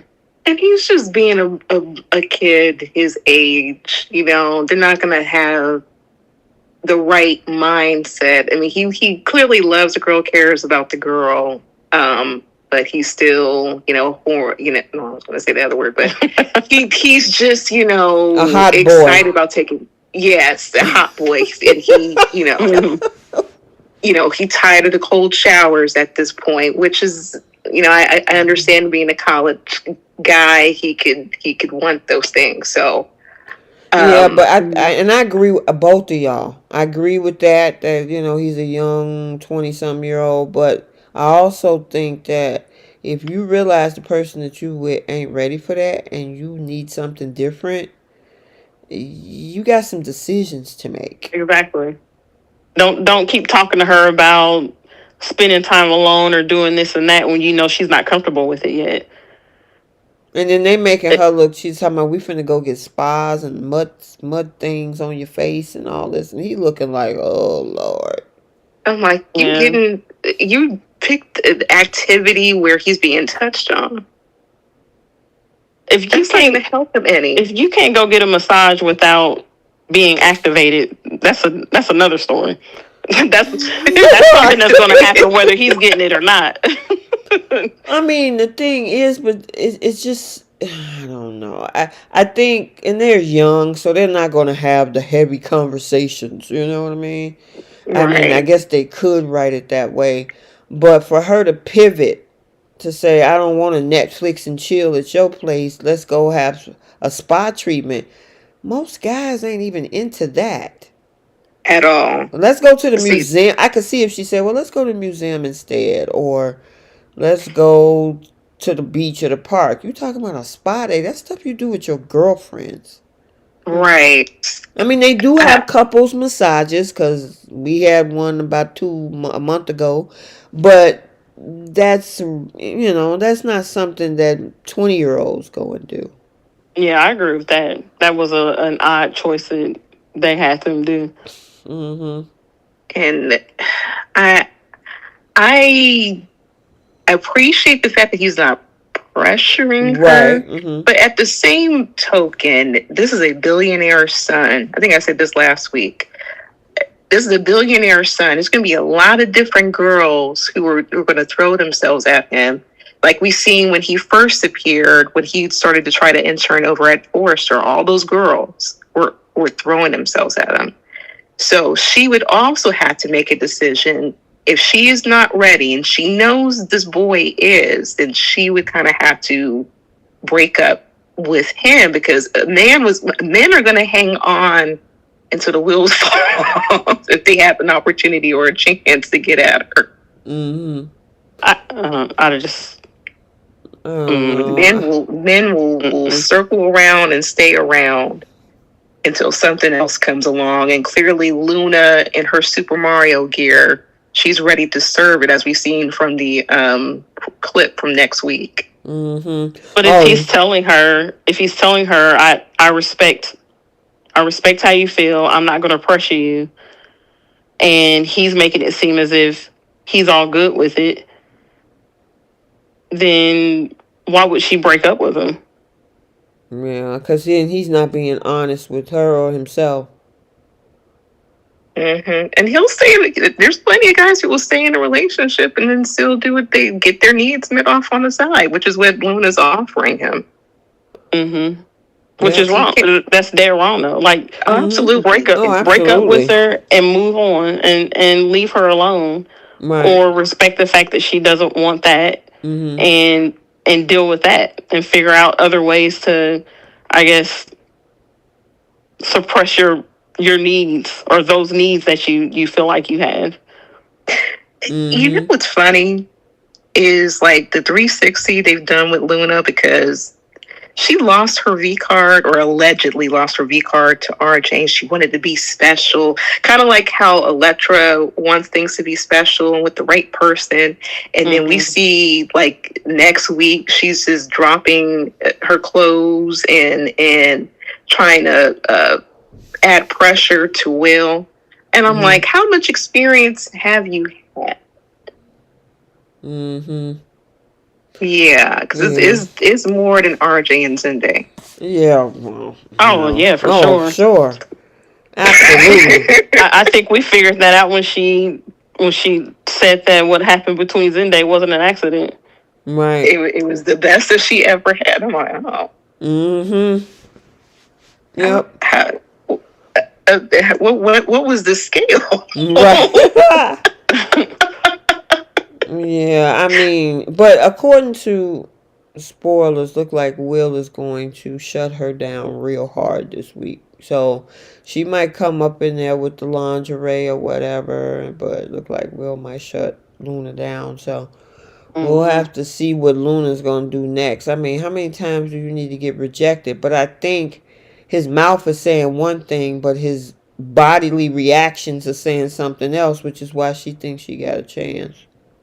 If you saying no, but you biting your lip looking into my eyes, I'll be like, well, which one is it, sir?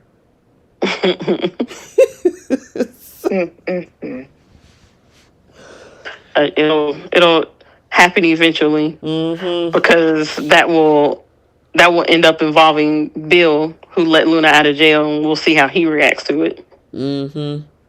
I agree. All right, did we cover everything from this week? It seemed like we did with Bold. Oh, yeah. All right. How many folks in the chat, ma'am?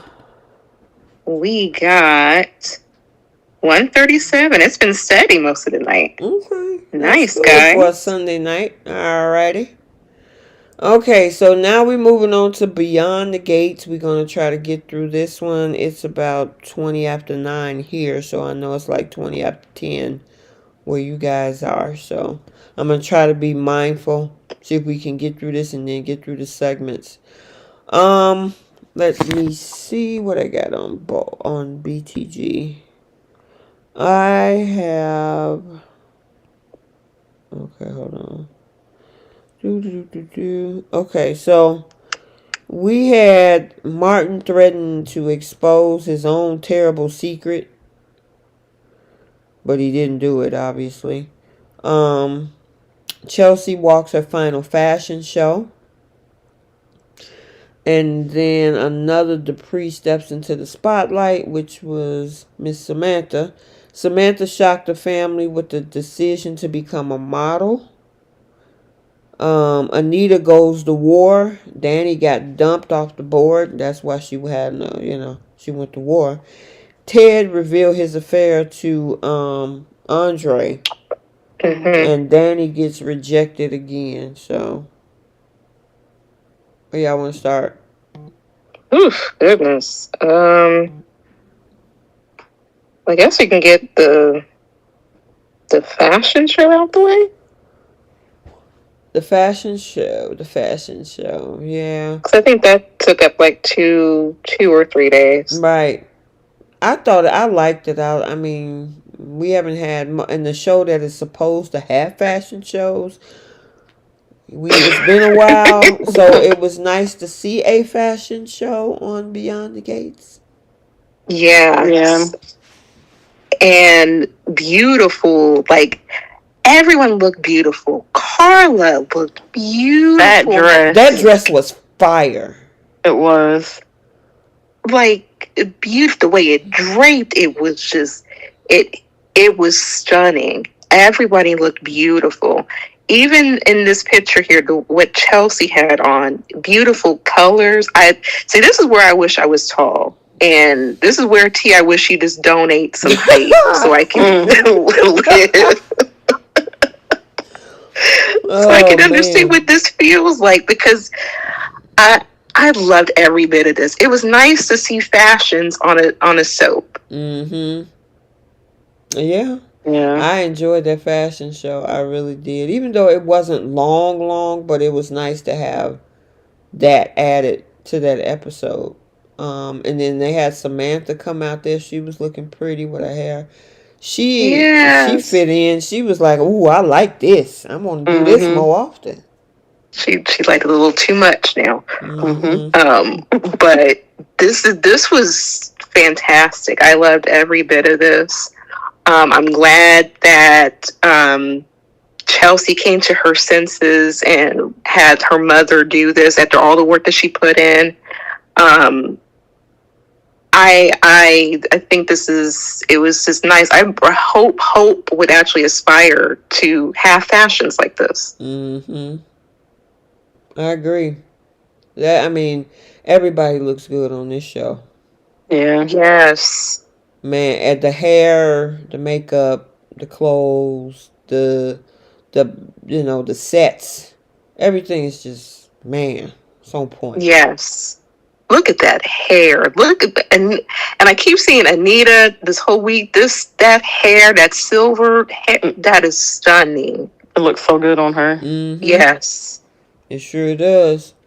Alright, so we had the fashion show. Samantha is like, I want to do this. Her. So they got names. One is Dad and one is Pops. And I got confused at first. Yeah, me too. Pops is Martin. Okay. I thought Dad is Smitty. Yeah. Okay, gotcha. But they tried to do this divide and conquer thing, which obviously didn't work. Listen, I have a question. So remember, Martin had a conversation with Danny about it, and she addressed all the questions. It seemed like I thought he was going to go with it, only to come back home and tell her no. So, I can't even really be mad at it. I respect it, especially since she's only 16, and it kind of came out of nowhere too.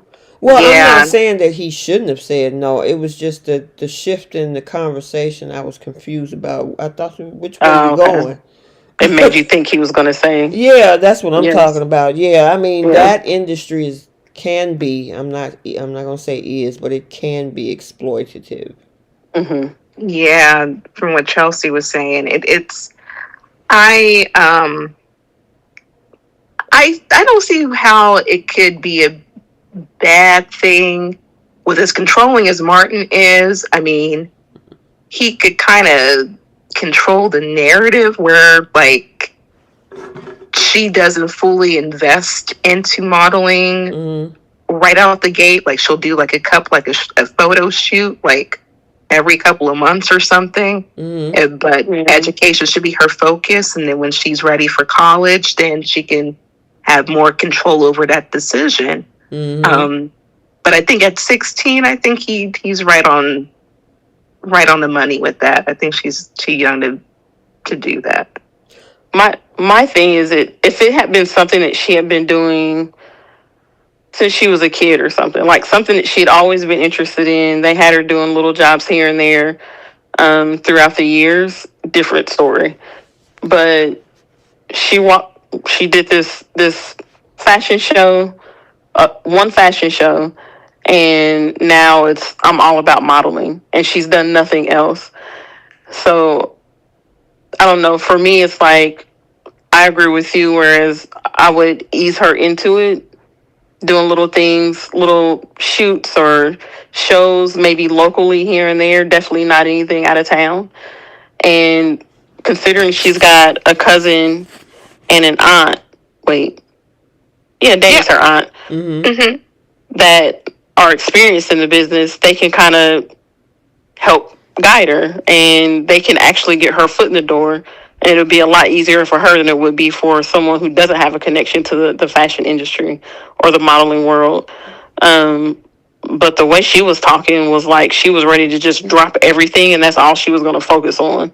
Well, I thought And she it's said like she was still going to go to school or something, but right? she did, but I don't know. I guess to me it just felt like she was just ready to jump head first into it. Mm-hmm. And it's like you're making this decision after one show. I guess maybe at the very least, I think Martin could have said, "Let's ease into this a little bit," instead of just a flat out no. Yeah, that would have been understandable. Yeah, because they technically don't know. Because remember, she lied to her aunt and her cousin, saying, "Yep," they said, "Yeah." So they already letting her come over to the house and doing all this stuff, and Martin and Smitty have no idea. Yeah, and it's like, girl, how are you gonna hide that from them? Right. Like, yeah. Bobby Wobby said her storyline's better than Tyrell's already. And speaking of Tyrell, what is going on with this boy? Somehow they took a picture of him in some underwear or something, and they've been circulating it online. And I'm like, I thought it was a little bit deep, and that's bad, okay? So I'm not negating that, but I thought the storyline was going to be deeper on why he's being bullied than just them taking a picture of him in his underwear. And I'm like, why isn't that the focus? Like, this boy was physically assaulted, and now somebody took an inappropriate picture. I'm like, first of all, how did they get a picture of him in his underwear? What was he doing? I thought he said didn't somebody pull his pants down or something like that?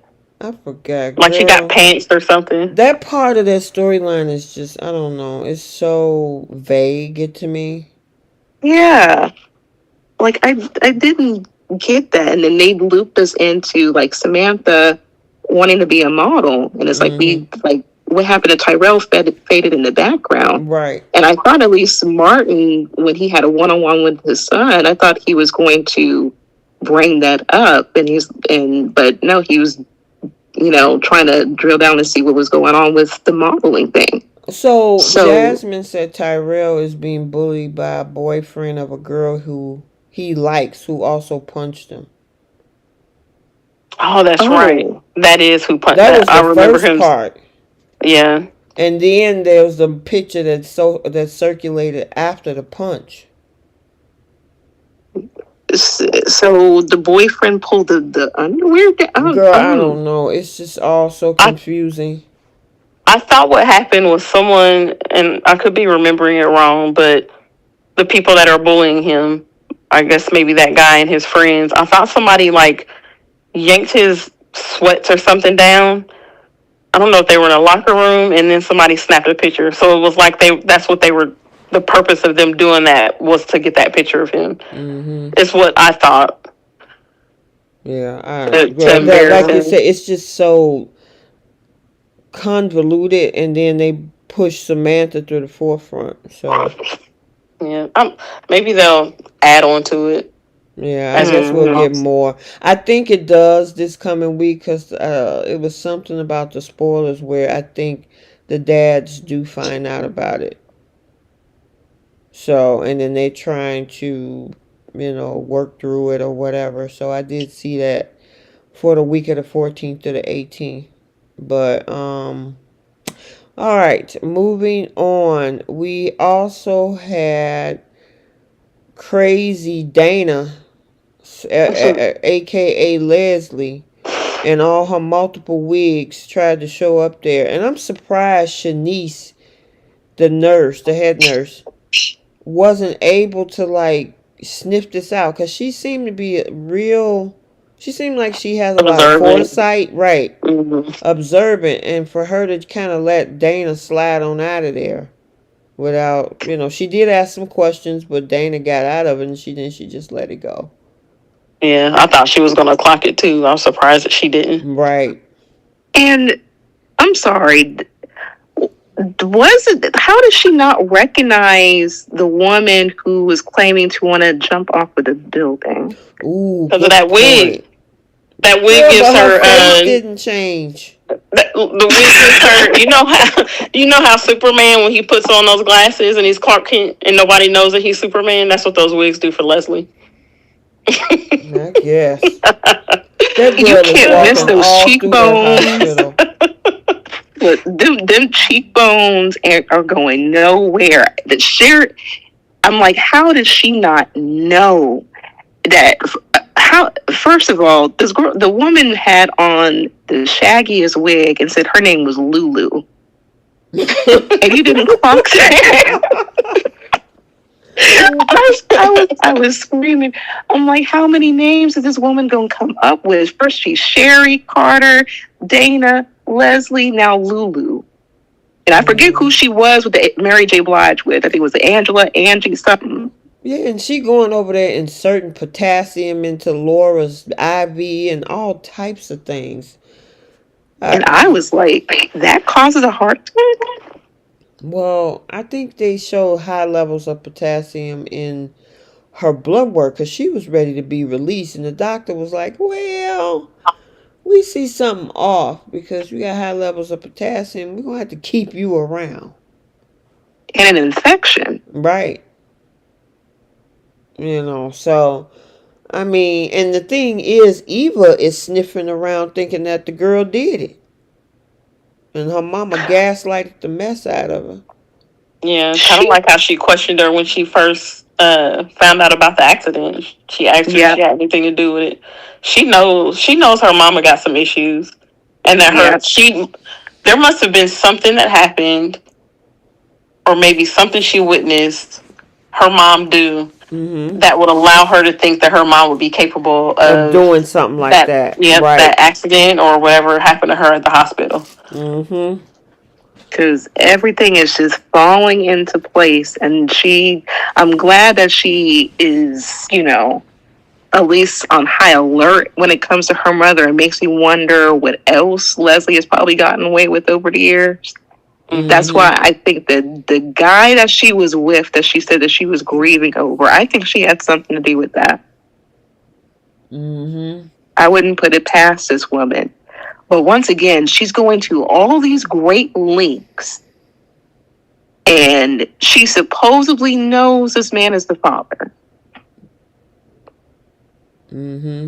Like, the truth is good. The truth is the truth. Why are you going as far as, like, tampering with this girl's IV, going along with this great big old lie so your daughter can be the assistant and be in close proximity? This man is coming to your house with $50,000. Yeah, but he had a conversation with Andre, and like Andre said, that was 20-some years ago now. I'm not saying it ain't gonna hurt, but it would free him of a lot of this if he just tell Nicole. Right. Yeah. I mean, I don't think, I could be wrong, but I'm wondering what reaction Nicole would have. Would she be like flipping out, or would she, because was it during the time that they were married or were they dating? They were married. Huh? They had already, he said they already had Martin, and he said Kat wasn't born just yet, and they were dealing with a lot of different miscarriages, and I think that is what kind of led to him being with Leslie, was, I guess, dealing with the emotional stuff with his wife with the miscarriages. Okay. So then he said he slept with her once, and then they were under, I guess, he was underneath the impression that she, did what she did, but she chose to keep her baby. Yeah. So he paid her off. He paid her $50,000 once, and he went back years later and paid her $50,000 again. He's dumb. I'm sorry, but for him to think, and even Andre said, "What's going to stop her from coming back with more money if you're keeping this a secret?" That Right. he's going to be a endless, bottomless pit when it comes to money, because as long as he don't tell Nicole, she can keep coming back forever, talking about, well, since she don't know, if you don't want me to tell her, you're going to have to pay me more money. But he tends to think it's over with. Yeah. I'm sorry. Oh no, go ahead, girl. I was gonna say I'm glad that they kind of explained or cleared up like how the whole thing of her The affair. the affair, and also her getting rid of the baby, because he told Andre, he said it was her decision to do that. She made the choice to do that, because I thought this whole time that he maybe pressured her into it, or threatened her into it. The way that it seemed anyway.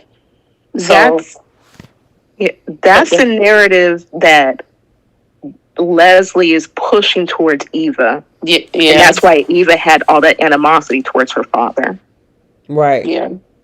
Well, I didn't even think that she told Eva that part. I thought she just kept telling Eva that he abandoned us and he wanted nothing to do with us. I didn't think that she told her that he thinks that I got rid of the baby, or that he told me to do this.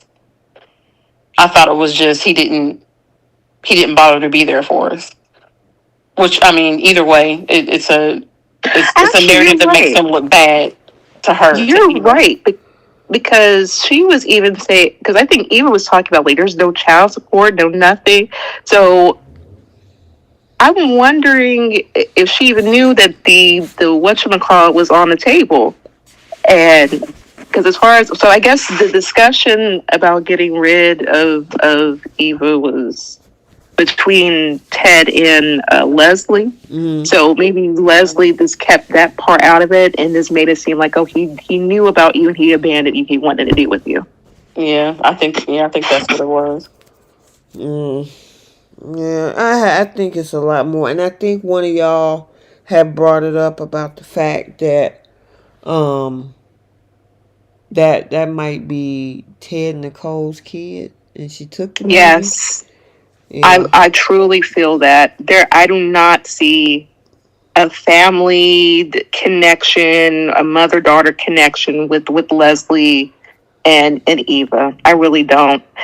Eva feels a pull towards those Richardsons. She does. She was, the way that she got butthurt about a salon chair, which is a whole other thing.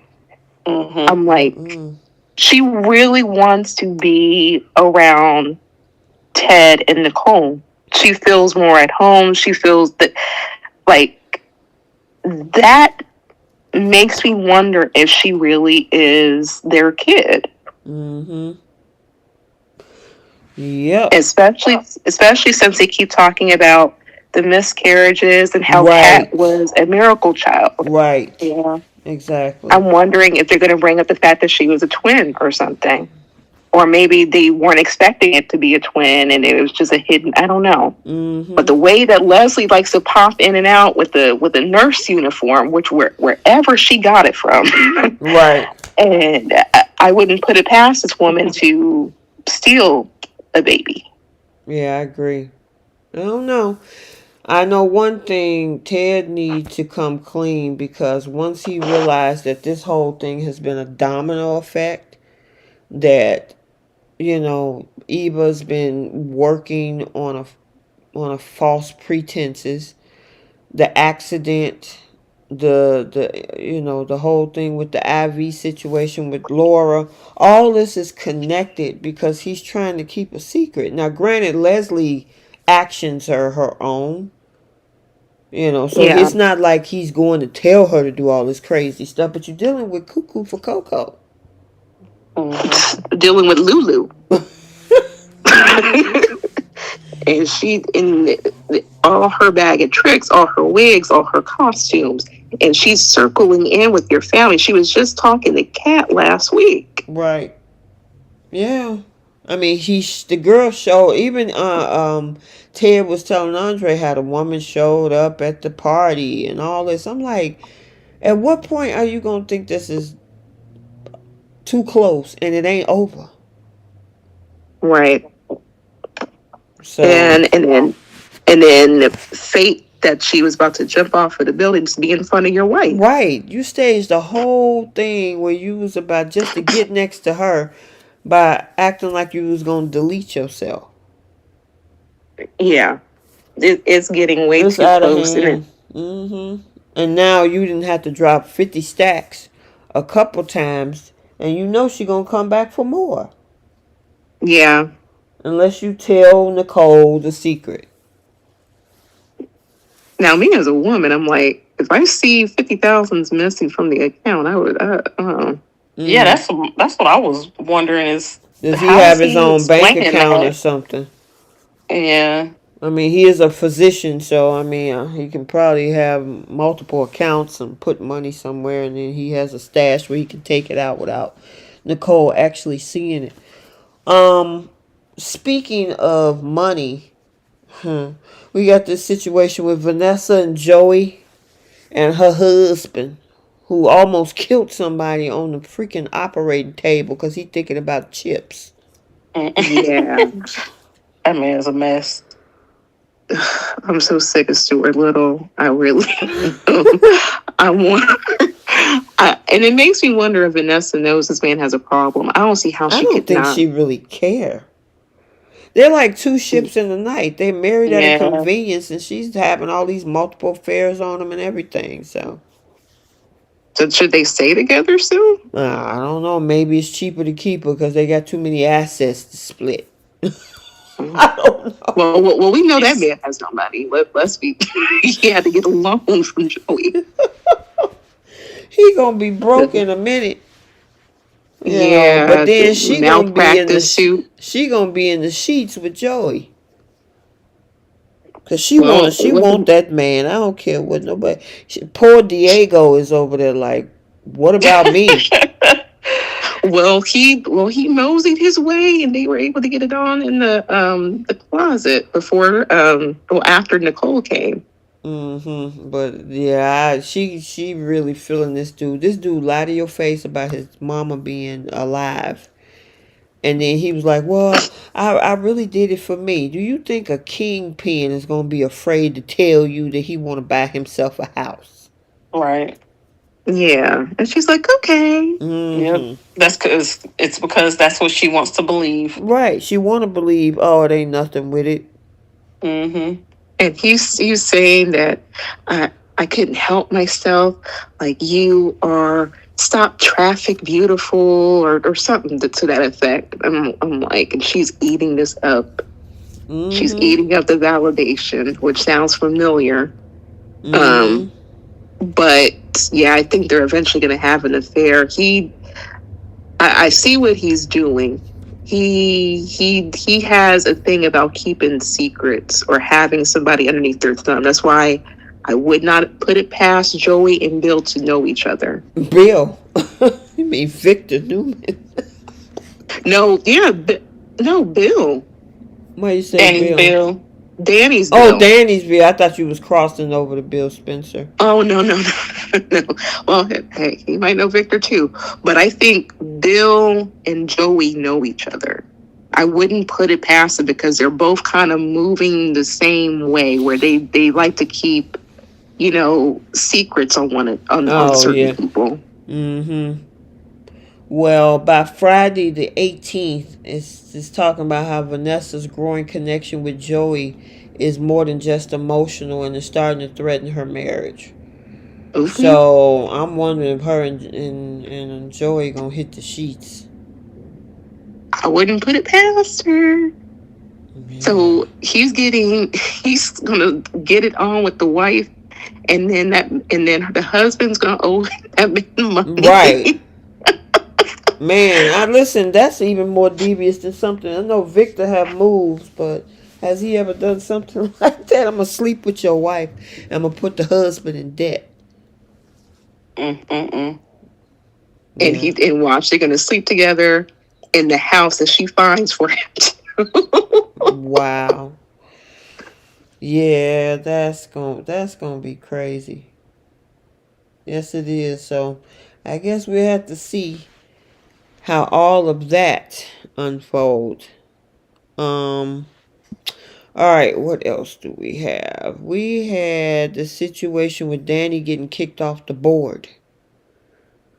And I was like, y'all wait till that. And I said this before the rest of the dialogue came out when I watched it. I'm like, oh, you gonna fire the girl, get her kicked off of the board the day after the fashion show, and you done ran off with the money. And sure enough, that's exactly what came up. And that is so messed up. It's like going to a job, they want you to work 8 hours and they fire you Right. at the end of the shift. That is so disrespectful. And to be honest, I really thought, or I still think that Bill has something to do with it, because he was so adamant about going to the country club and having lunch. I think he knew that was what's going to happen. Well, she got a whole audience with both him and Haley. Girl, I don't. And of course, they couldn't resist but to come over and rub it in her face. Mm-hmm. And Haley, just, I cannot stand her.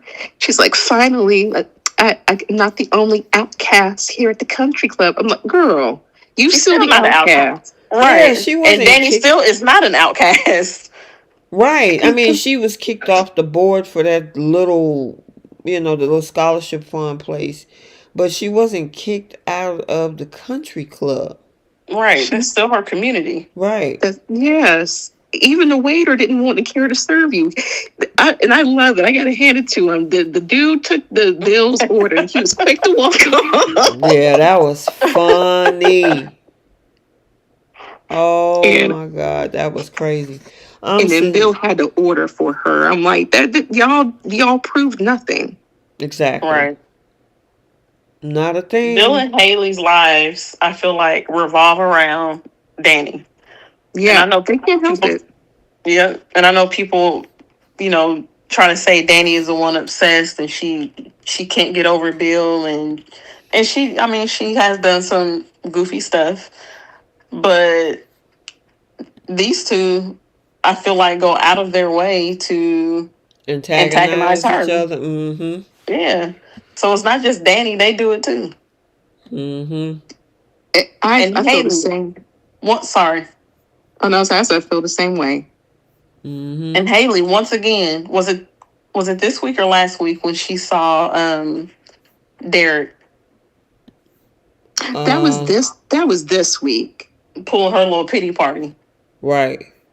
Talking about, we all used to be so close, and we were all friends, and I don't understand it if you can't talk to me because of what happened between me and Danny, and I know you guys are friends with Naomi and Jacob, and this might be the last time that we get to talk to. It's like, girl, shut up. Yeah.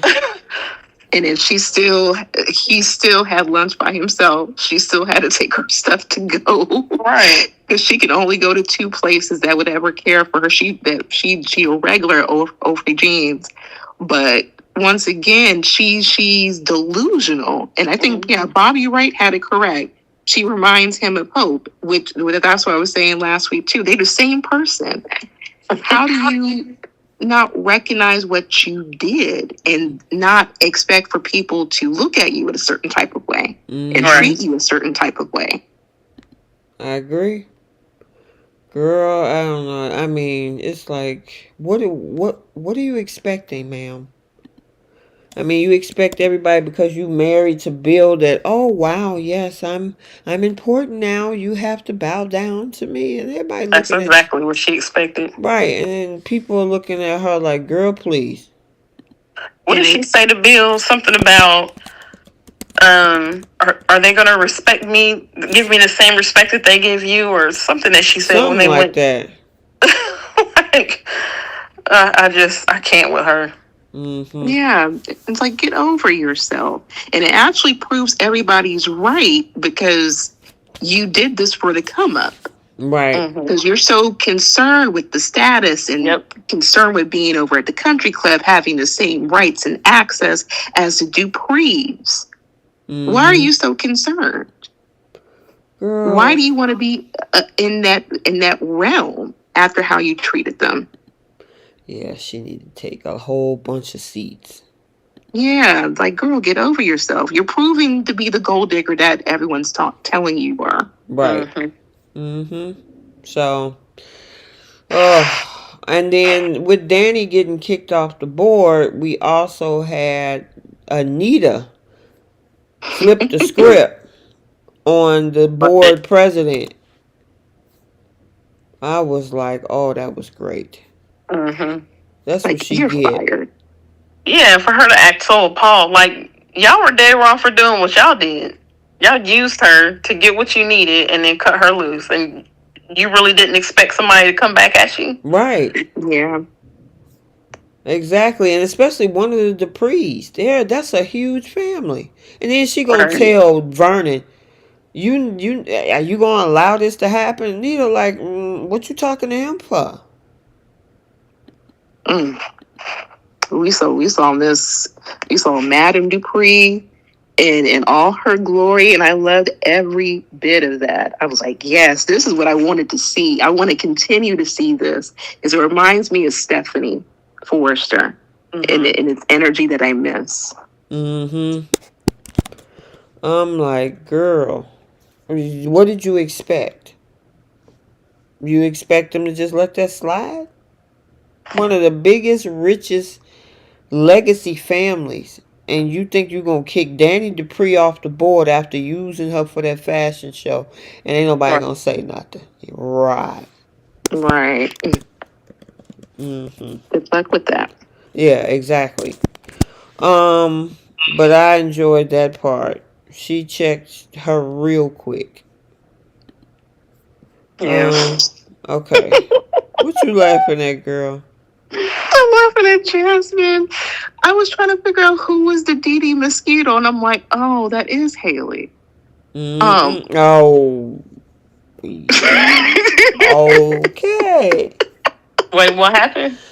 Just, Jasmine called Haley Dee Mosquito. Dee Mosquito? Look, double D mosquito. Look. Oh. Look, that is genius. She moves like a mosquito. Nobody wants to be around her. They quick to get away from her. And she just a pest. She's just bothersome, which is all facts. Yeah. So, ooh, Lord, child. All right. I think, let's see, what else did we have?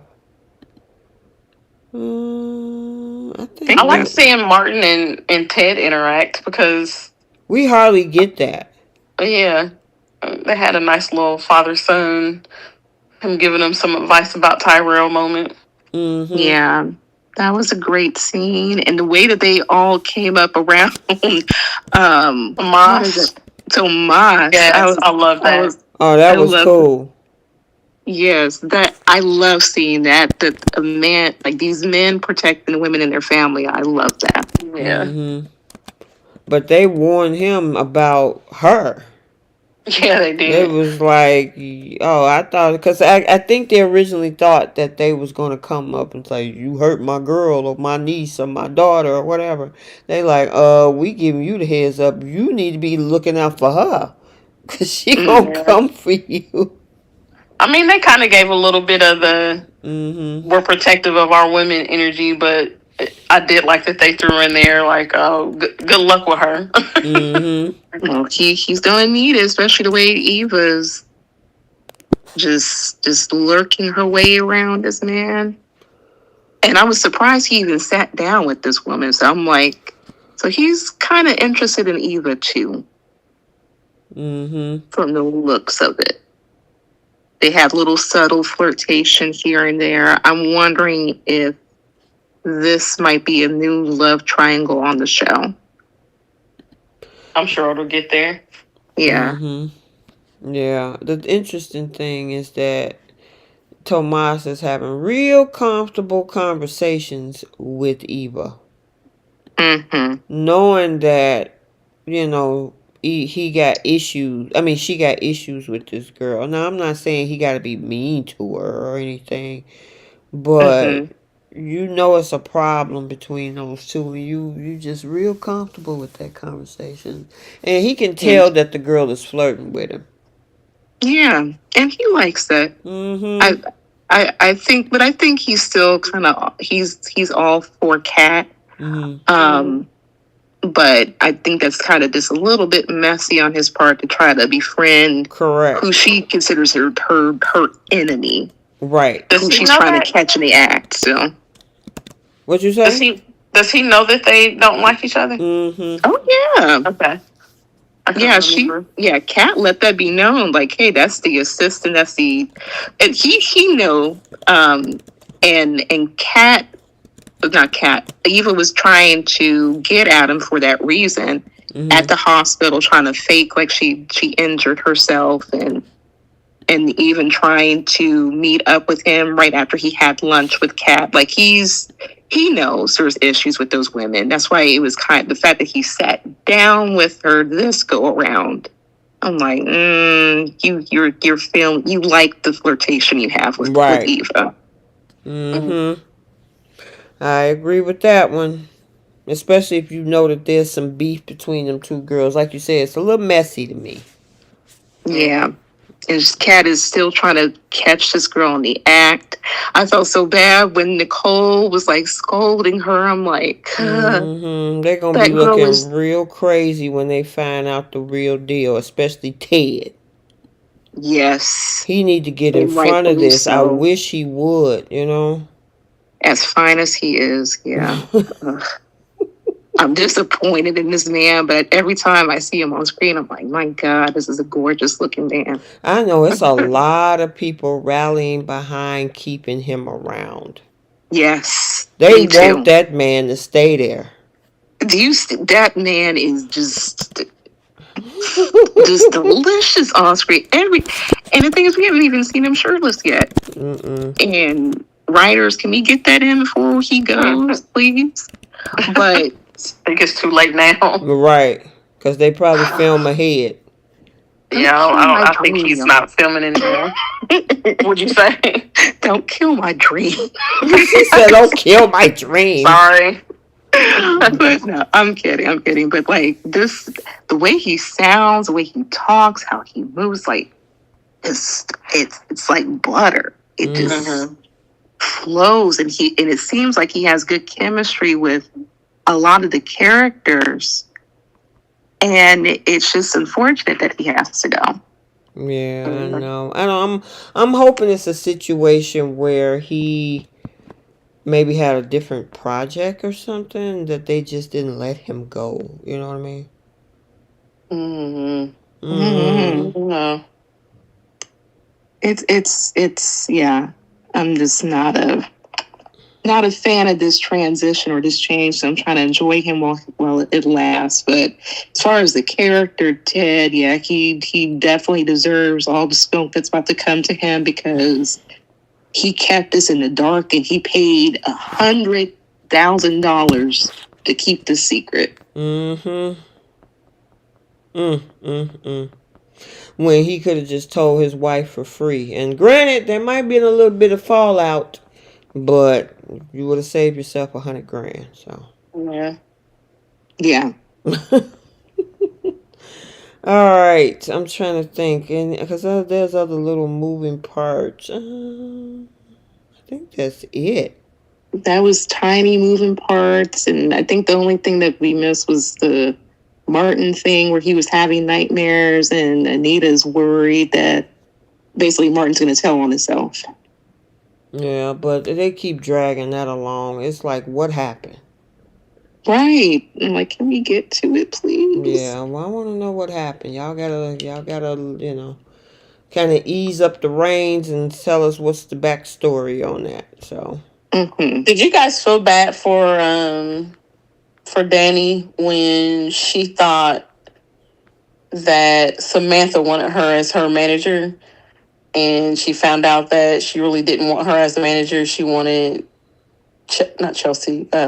Chelsea. Chelsea wanted Chelsea to be your manager, and I didn't understand that because to me, sorry, go ahead.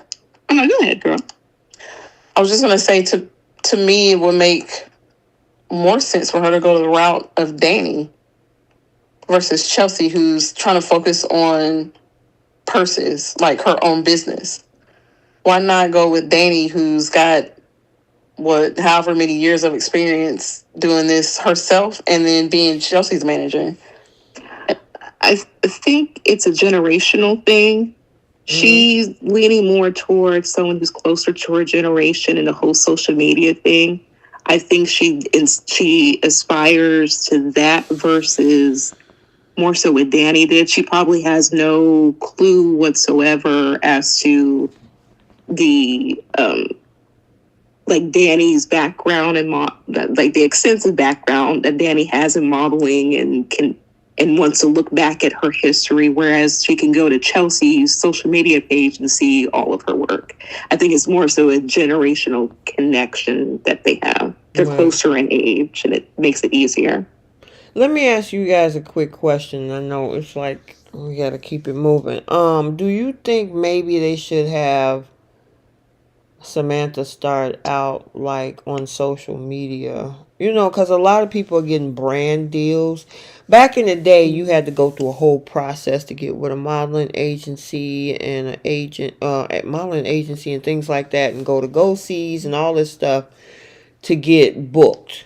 Nowadays, it's more of, you know, you wearing the outfits and hoping that, you know, I'm just going to say Shein or somebody, I'm not being sponsored. But with one of those places saying, hey, we want to give you an endorsement, because that's the end goal. Like an ambassador? Yeah, because of the fact that a lot of these folks would see you wearing the clothes and you got to building your following. They'd be like, hey, we're going to put some money behind you.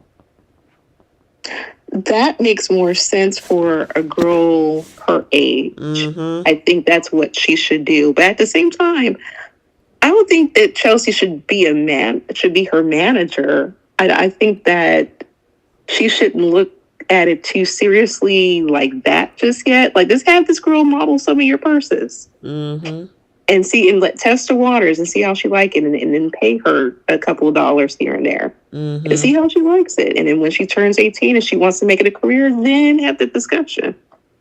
Yeah. Well, she's talking like manager. Which didn't make sense to me, because if you wanted to focus on, you quit modeling to focus on putting your getting your purse line together. So why are you being really a manager? Do you really have time to be her manager? Yeah, that kind of confused me too, because she wanted out of the modeling business, and now all of a sudden you're going to be a modeling manager. You remember that story that, well, I don't know if you guys remember that story that she told Samantha about her quote unquote friend who went through the eating disorder? I think that was her she was speaking about. And I think that's the reason why she's had such a negative view on the modeling industry. And that's why she wanted to get out. I think she felt that pressure from her mom, from Danny, and that caused her to have the eating disorder and going through all that stuff that she had to deal with that she mentioned to Samantha. And I think that's why she wants to step in and be the manager. Wow. But once again, I'm like, Chelsea, make up your mind. What do you want to do? You can have this girl model your purses online and give her a couple of dollars. Right. Y'all are rich. That girl's okay with a couple of $100 here and there. Yeah. That's more than what a lot of different little models get. Like, just do that for now. Yeah, I agree. What you laughing at, girl? Blackpink me, she said, watch, remember we have to share him. Okay. I know we have to share Ted. I know. Okay. I'll get 75, you get 25. Y'all funny. That is hilarious. I'm kidding. Yeah, we need to keep this man on the show, Black Pinkney. But anyway, I think that's all that happened this week. Yeah. Alrighty, we're gonna get to these last few segments and we're gonna get y'all out of here so y'all can start y'all new week. And so for those again that are new here, our first segment is our flip the script segment. So what that means is if there's a particular scene or storyline that you wish you could change, this is where we flip the script. All right, so what are we flipping on Y&R? The reveal of Martin. I wanted it to either be, I actually wanted Ashley to be the one to reveal that to Tracy. Okay. That it was Martin instead of Alan, and not Sharon and Phyllis. Okay, gotcha. What about you, Keish?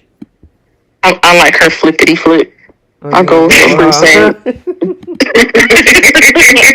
Yeah, she like your flippity flip. You can share it. I wished. Let me think, because I mean, Sally did do her due diligence in trying to tell, trying to tell Audra, listen, don't do this, and chin checked Summer into saying no, I'm not gonna sit around. So I guess I'll jump on board because that was all. Most of the week was closing up the Martin storyline. Yeah. So and we had those other little pieces. All right, what y'all flipping on bold? That Deacon went to go instead of Carter, go to Ridge and karate chop him. And what you got, Keish?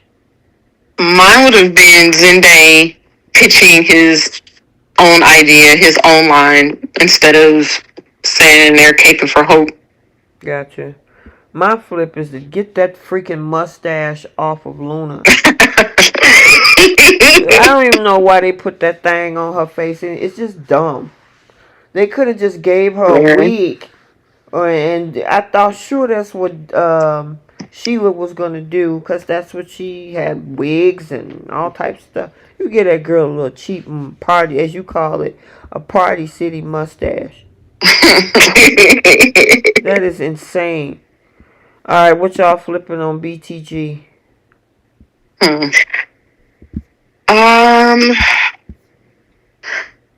I would have had, instead of Danny standing there talking to Haley and Bill while they basically gloated to her about being fired from the board, I would have liked to have seen her just let them say what they were going to say, and then Danny just walk out instead of going back and forth with him. Yeah. What you got, Bree?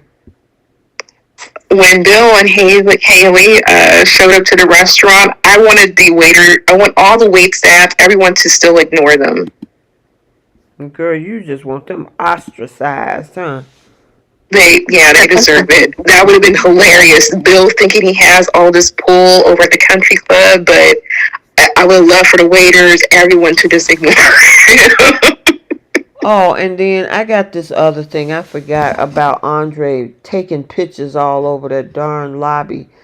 I mean, and he listened to people converse. That was weird to me. I did not. And I mean, they talking about personal health information. That's technically a HIPAA violation, but because he's not supposed to be hearing all that information.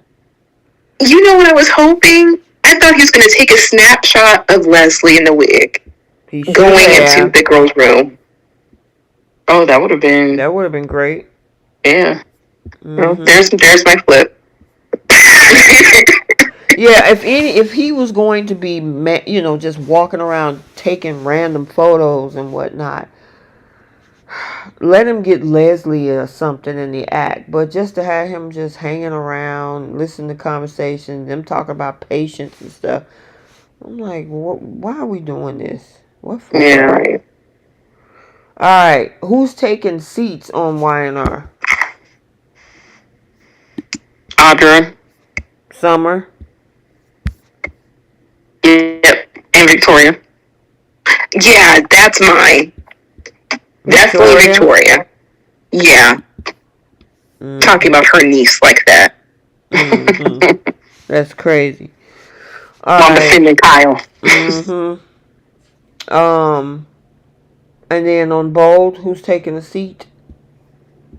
I'm gonna give Steffy a seat for the simple fact. Wait. Let me mark this down in history. No, go ahead, Keish. I'm gonna give her a seat for the simple fact that she knew that her husband and her daughter were waiting for her, and she didn't bother to call him for hours while she was sitting at the hospital with Liam. That didn't make any sense to me. It's understandable. Yes, give her a seat for just, because I mean, her daughter was looking for basically her and her dad to come home. Cause it was, they were supposed to take her somewhere. Right. Exactly. And Finn had to send Kelly to a friend's house because he had to go to work. Right. That is true. That is true. Alright, who am I giving a seat to? I guess I'd give one to I'm gonna give one to Deacon. Because he didn't have to come in there. Yeah, he didn't have to come up in there charging in trying to rearrange Carter's face.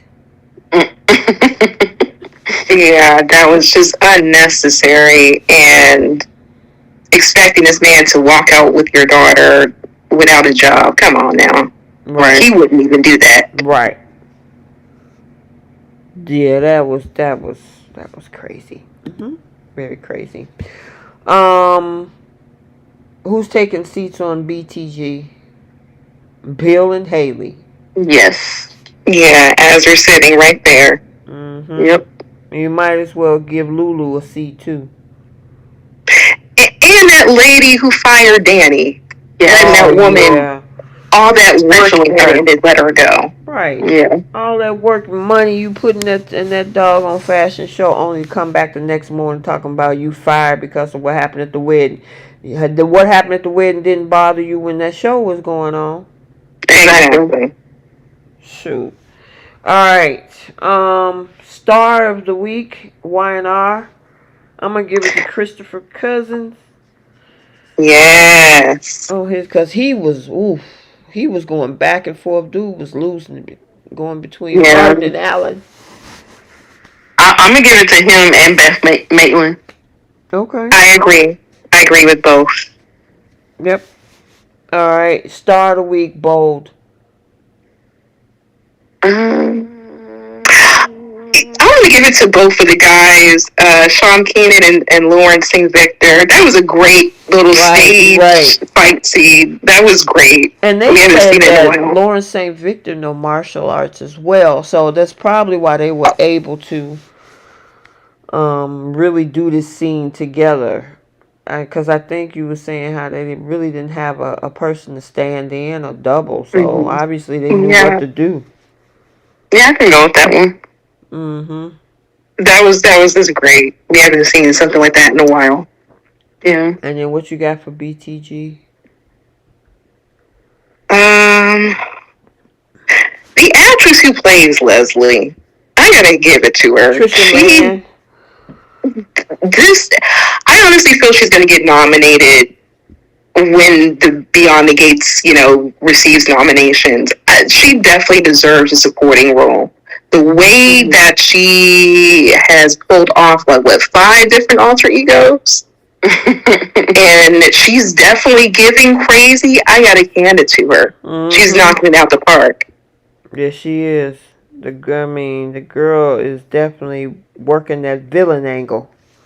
Yes. All right. And then Pickle of the Week, Young and the Restless. Summer. I'm giving that to Victoria. Yeah. She acted like her daughter's holier than thou. And I'm like, she almost tried to take you out. And, might as well throw Audra in there for being stupid. Yeah. And it's her own downfall. And you're going to sit up there. Nate walks in and see you. Now, if he talking to Victor, I hope he don't be like, oh, okay, I'll just listen to what she said. Be a fool. And then Pickle on Bold. Hope. Hope. Mm-hmm. We haven't really said her name tonight's episode, but she definitely deserves it for gaslighting her day. Right. To the point where he's going over to somebody's job and insulting them. Right.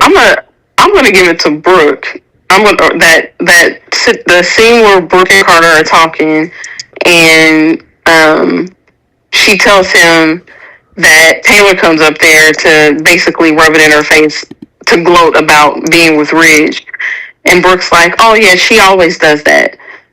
Because Carter specifically said she came all the way up here just to brag about being with Ridge, and she was like, "Oh, she always does that."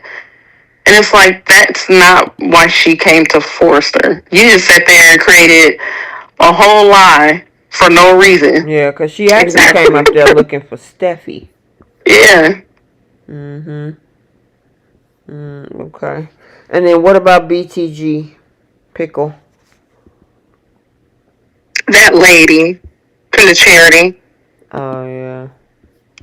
I'm going to give it to Samantha for lying to her cousin and her aunt about being able to model. Yeah, that was goofy. Mm-hmm. Like, those two people are literally in your family. That is going to take 0.2 seconds for your fathers to find out what you're doing. It's not like they're complete strangers that have no idea who your parents are. Right. They know exactly. It's going to get back. Mm-hmm. Yep. Okay, and then we have our Simple Olympics. Who's winning, y'all? YNR? Well, usually or just in young, right? In my opinion, shoot, Brooke and Carter. Yep, they tied for first. I mean, there's no way after all of this that Carter should even be interested, and Brooke keep throwing herself at Ridge. The girl was down to her undies, hoping Ridge was gonna walk into that office and throw you across the desk and get it on. What was you expecting? Like 20 years ago, maybe, but no. She was like, no. Yeah, so. Oh, man, we had a lot to talk about this week, y'all. Another interesting week. We got most stuff to talk about. The spoilers are up on the blog, so go over there and check that out. And, yeah, I'm going to let you guys go, because I know it's 10:18 here, and it's probably 11:18, or probably it is 11:18 on the East Coast. So, I don't want to keep you guys too long. Did you guys have anything else? I don't think so. I'm all set, guys. That was fun. Yeah, that was fun. Yep. So, all right. So stay tuned for this upcoming week. I don't think there's any preemptions or anything. We should be good. Yeah, so I think we should be good. All right, you guys. I'm going to let you guys go. Have a great night. And as we kick off a new week, and until then, we will see you all later. Bye, Soapies. Good night.